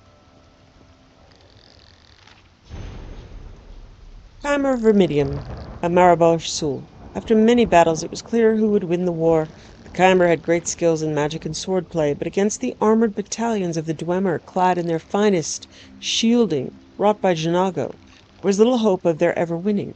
In the interest of keeping some measure of peace in the land, Stothian the warlord agreed to a truce with Caranthil Barif the Beast. In exchange for the disputed lands, Svothin gave Barif a mighty golem that would protect the Chimer's territory from the excursions of the northern barbarians. Barif was delighted with his gift and brought it back to his camp, where all his warriors gaped in awe at it. Sparkling golden hue, it resembled a Dwemer cavalier with a proud aspect. To test its strength, they placed the golem in the center of an arena and flung magical bolts of lightning at it. Its agility was such that few of the bolts struck it. It had the wherewithal to pivot on its hips to avoid the brunt of the attacks without losing its balance, feet firmly planted on the ground. A volley of fireballs followed, which the golem ably dodged, bending its knees and its legs to spin around the blasts. The few times it was struck, it made certain to be hit in the chest and waist, the strongest parts of its body. The troops cheered at the sight of such an agile and powerful creation.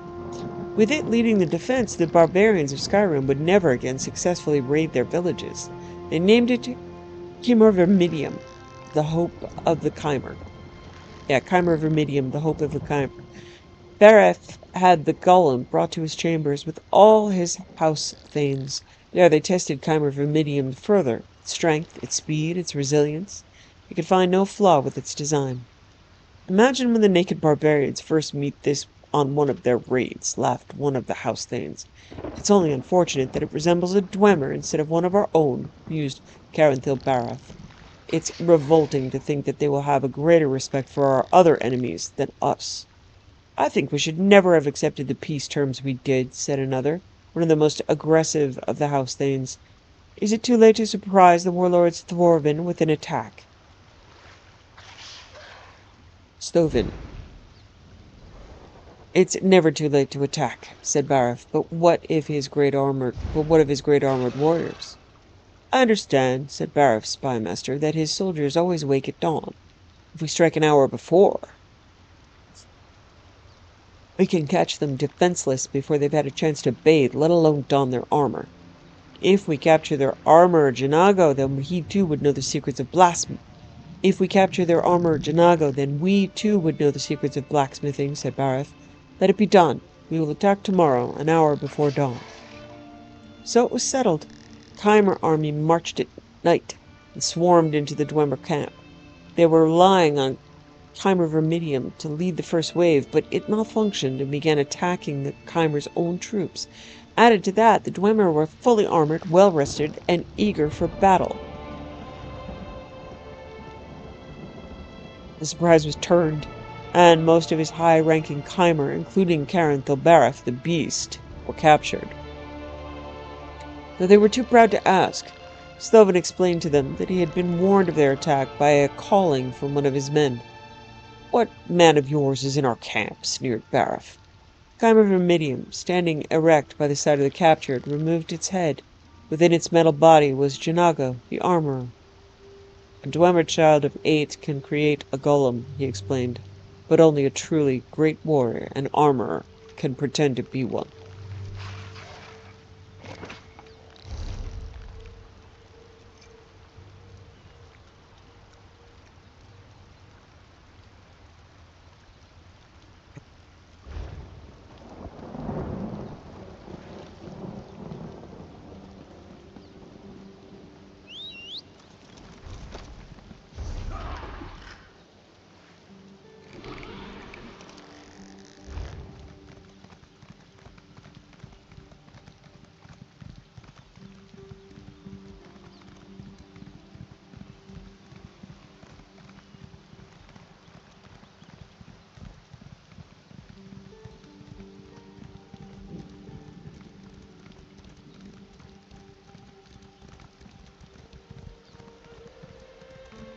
I've seen this place marked on maps. Never would have sought it out on my own.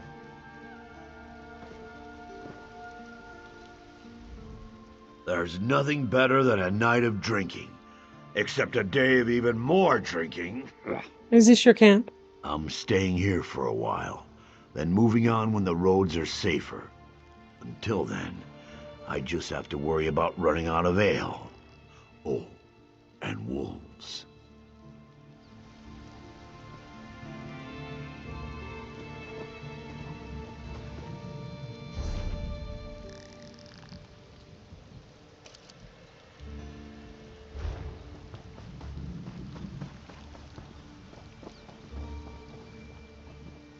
Renara's journal.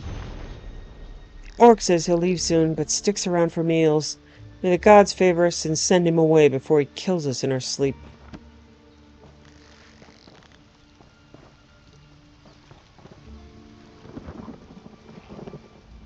My wife, Renara, wanted to move out to the country, so here we are, I guess. Okay.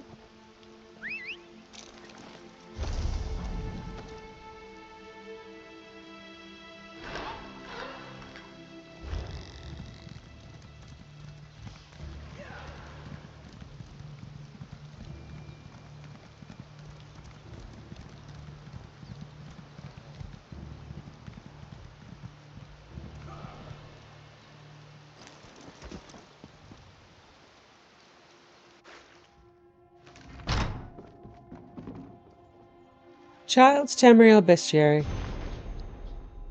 By Shengra Orath. Clever, no. Ha ha! A is for Alit, a two-legged lizard with enough underbite to swallow a wizard. B is for Banekin, a mean Daedric minion whose masters are found in the plains of oblivion. C is for Chorus, big bug of the snowlands. Don't try to pet it or I'll snip off your hands. D is for Doom Ripper, a desert so deep it'll chomp off your legs from below as you sleep. E is for Eagle, so loved by the elves they plaster its image all over themselves. F is for Faded Wraith, haunting the tomb, lurking in dark to deliver your doom. G is for Giant of Skyrim, I've heard. He keeps woolly mammoths and tends to his herd. H is for Horvor, huge tick of the wood, that's eager to catch you and drain all your blood. I is for Imp, an obnoxious pest, will fry you with spells for the sake of a jest. J is for Jackal, who haunts Bankorai, with mouth at the right height to nip out your eye. K is for Kwama and Morrowind found. They live in bug tunnels far beneath the ground. L is for Lamia, snake hag of the wild, who hopes she might corner a little lost child. M is for Mudcrab, annoyance ubiquitous, nasty, unpleasant, ugly, iniquitous. N is for Nixhounds, pack-hunting bugs, alchemists render their flesh to make drugs. O is for Ogre, whose wits are quite dim. But if one should catch you, your prospects are grim. P is for Pigs, relatives of the boars that wood elves will ride instead of a horse. R is for Raven, dark nocturnal's totem. I hear hers can talk, and then you can quote 'em. S is for Spriggan, root, bark, and bough. It hides in the thicket, it's watching you now. T is for Thunderbug, vast shocking beetle. Its pincers will get you, or its serrated fetal. U is for Undead, necromancy slaves. Apocalypse comes when they rise from their graves. V is for Vampire, ready to drill ya 'cause she's got a case of porphyric hemophilia. W is for Wisp, evil glow ball that beckons. Don't follow, or you'll be seen no more, I reckons. Z is for Zivili, Daedric assassin, will pop off your head in a whim as he's passin'.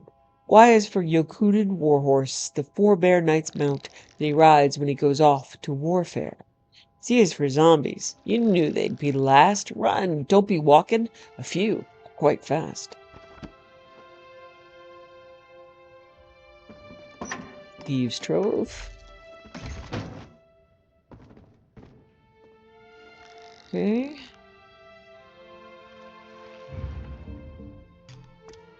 Gonna What may I whisper? fence that.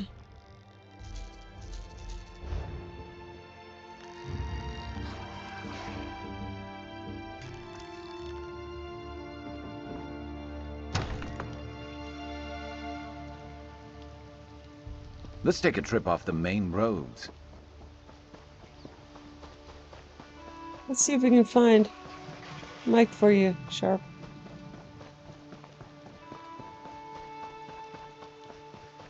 No. That's a bummer. Okay, we're at Pariah Abbey. You know what that's good for? Ah, you'll figure it out.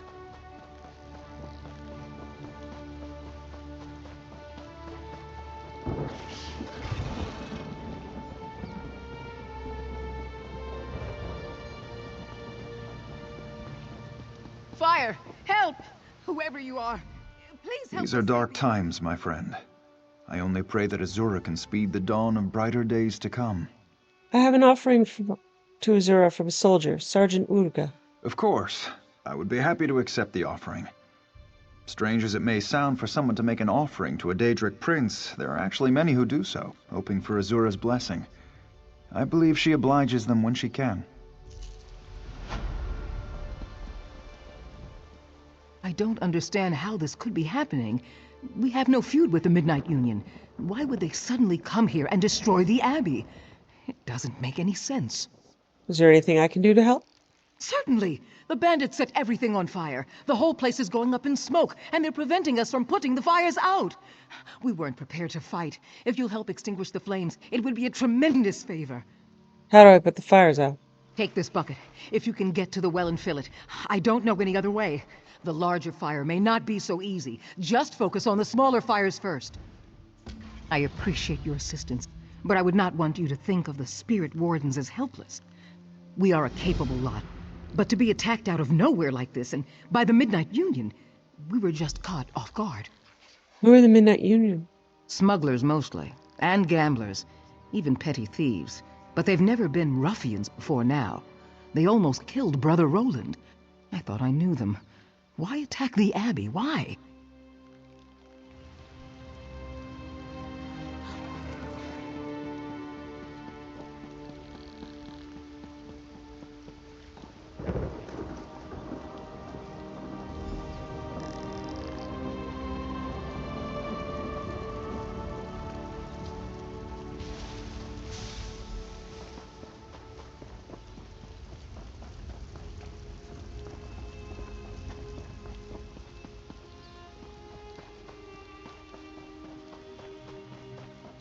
There are wounded to tend to.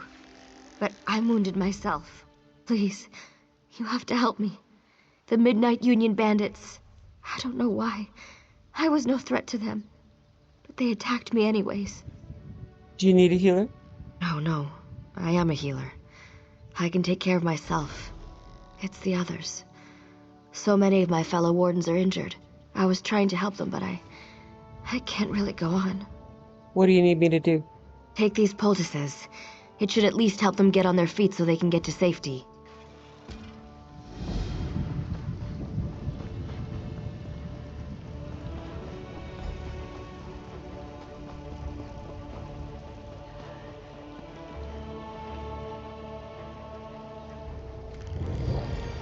May Azura bless you for all your days.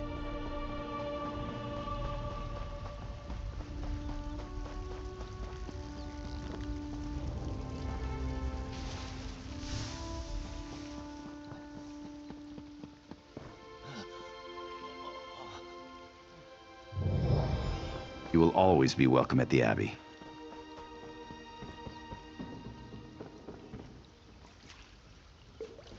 Good to get stocked up.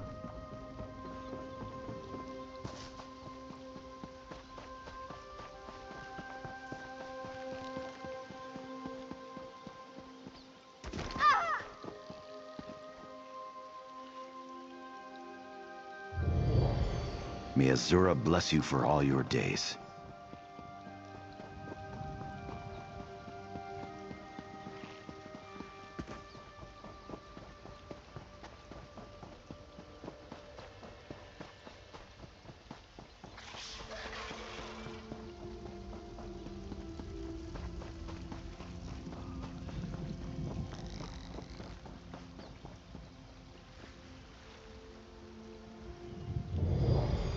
You will always be welcome at the Abbey.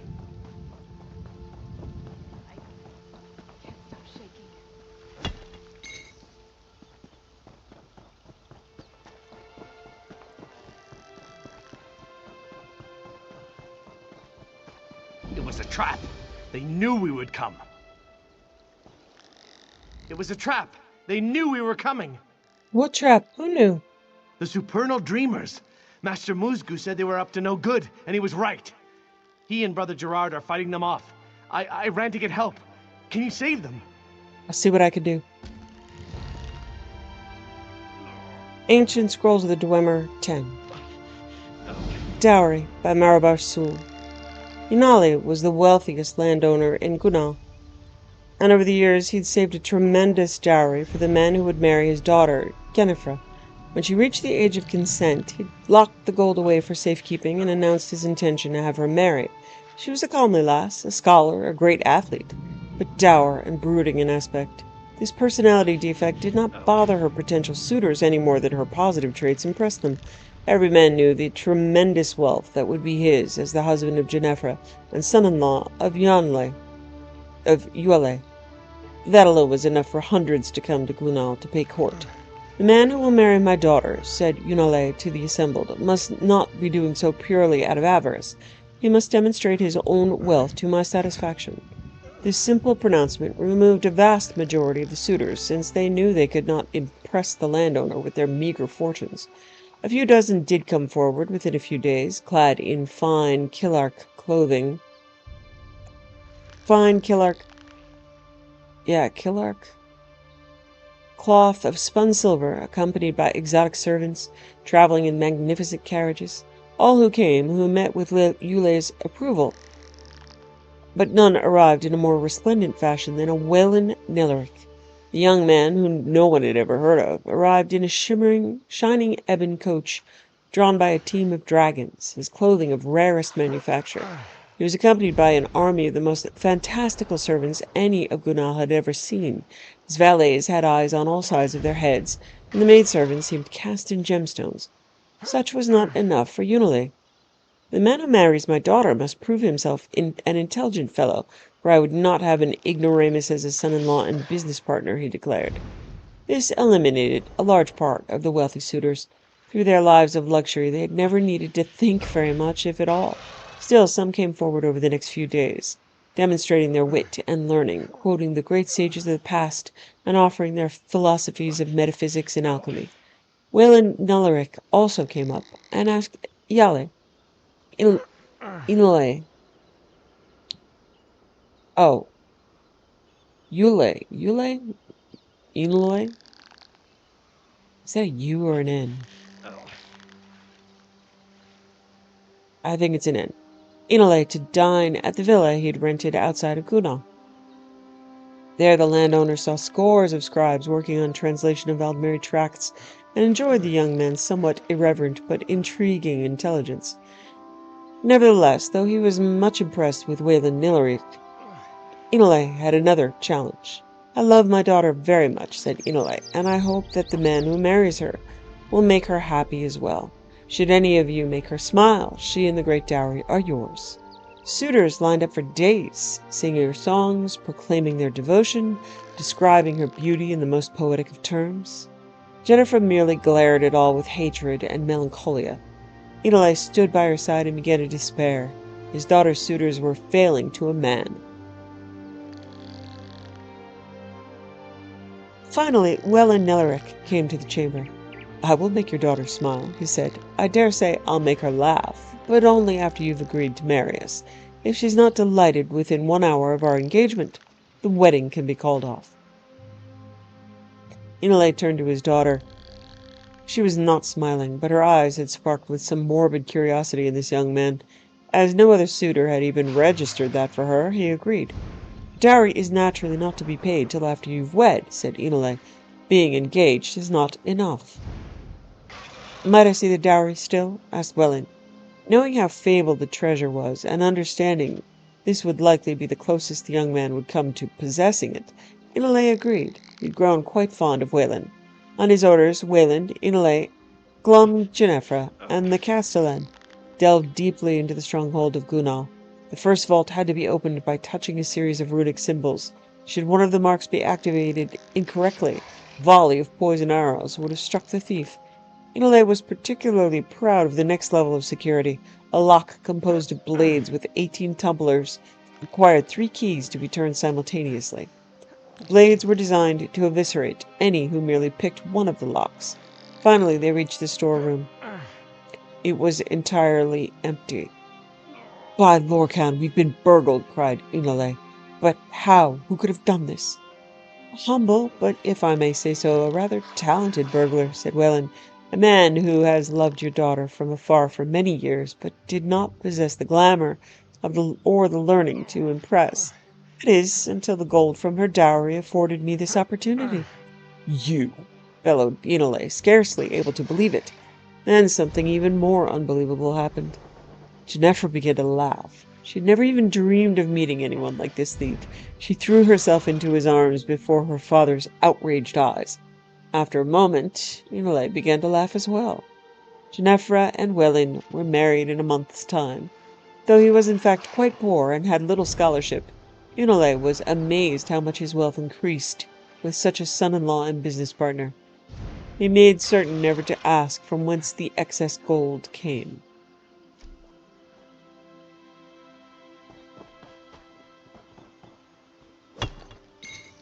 You could craft something nice with that.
Okay, well, maybe we shouldn't be back here just yet.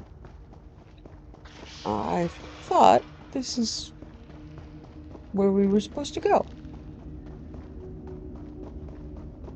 The Midnight Union are causing a bit of trouble, so I don't mind killing extra of them.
Anything good?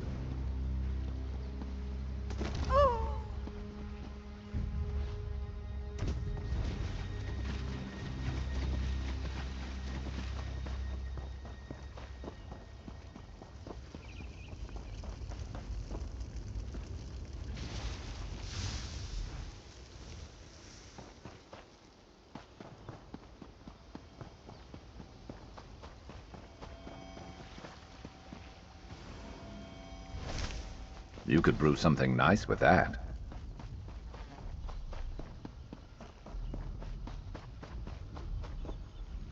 I saw many of my fellow wardens make it to safety. Thank you. It's so ironic that we rely on a stranger's help after being attacked by those we considered friends. I'm glad I could help. How are you? Thank you for asking. I'm feeling better already. It's certainly a relief to know that the other wardens are safe. I'll be able to get back to the Abbey soon. Perhaps I'll see you there.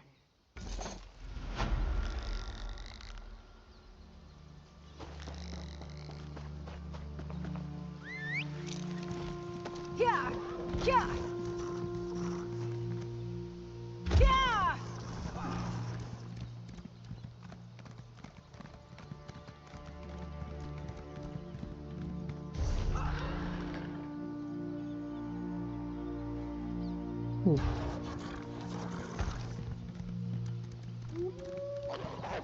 This one's mine.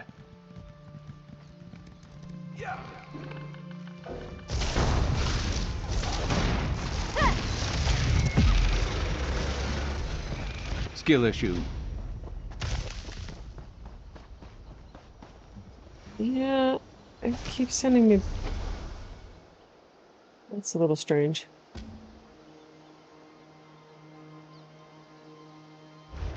Okay, I don't know what the deal there is.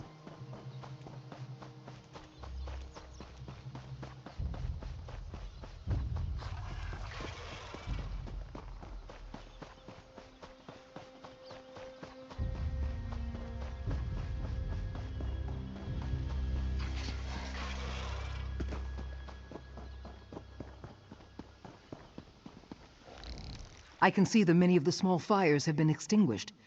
Thank you for volunteering to help us. Thanks for pitching in. I think we've saved enough crops to make it through the winter.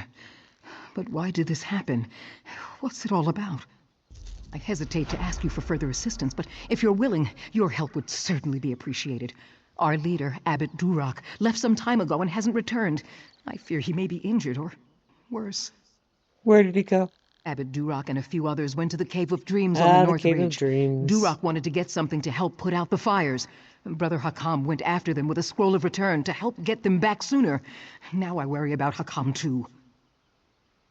Both, but look for Brother Hakam first.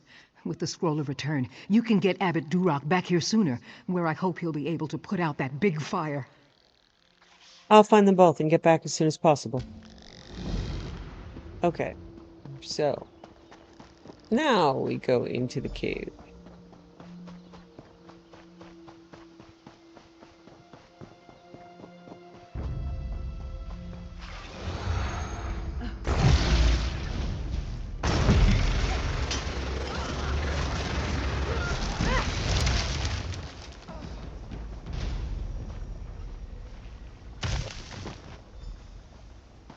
Brother Hakam did not make it.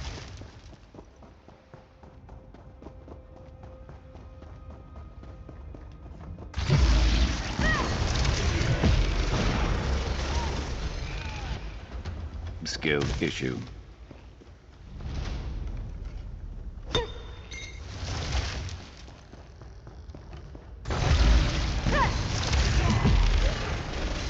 So yes, we've read some of the books about Durak, who got the prophecy and images from Azura that bad things were going to happen.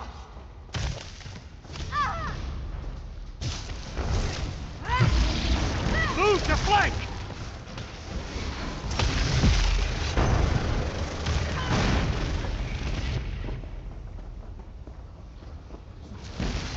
Friend or foe, declare yourself. No one will harm the abbot. Not while I draw breath. I've come to help. I'm afraid Brother Hakam is dead. And I have more terrible news. Those damned outlaws cast a sleeping spell on Abbot Durak. I can't wake him. He came down here for this scroll of summoning, said it would stop the biggest fire. I just hope it's worth what it cost. Would the scroll of return help? I found it on Brother Hakam. Azura praise his foresight. This will get us back to the Abbey. Durak said this scroll of summoning should be read near the largest fire in the field. Please, take it and use it there. I'll meet you at the Abbey when you're done.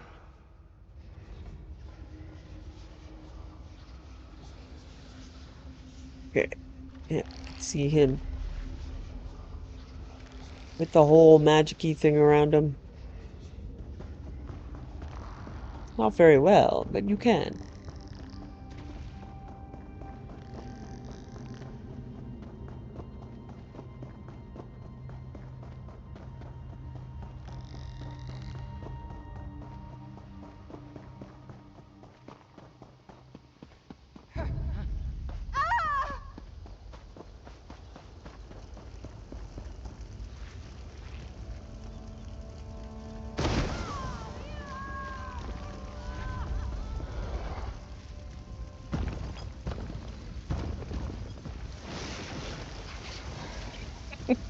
Storm Atronach. Putting out the fire.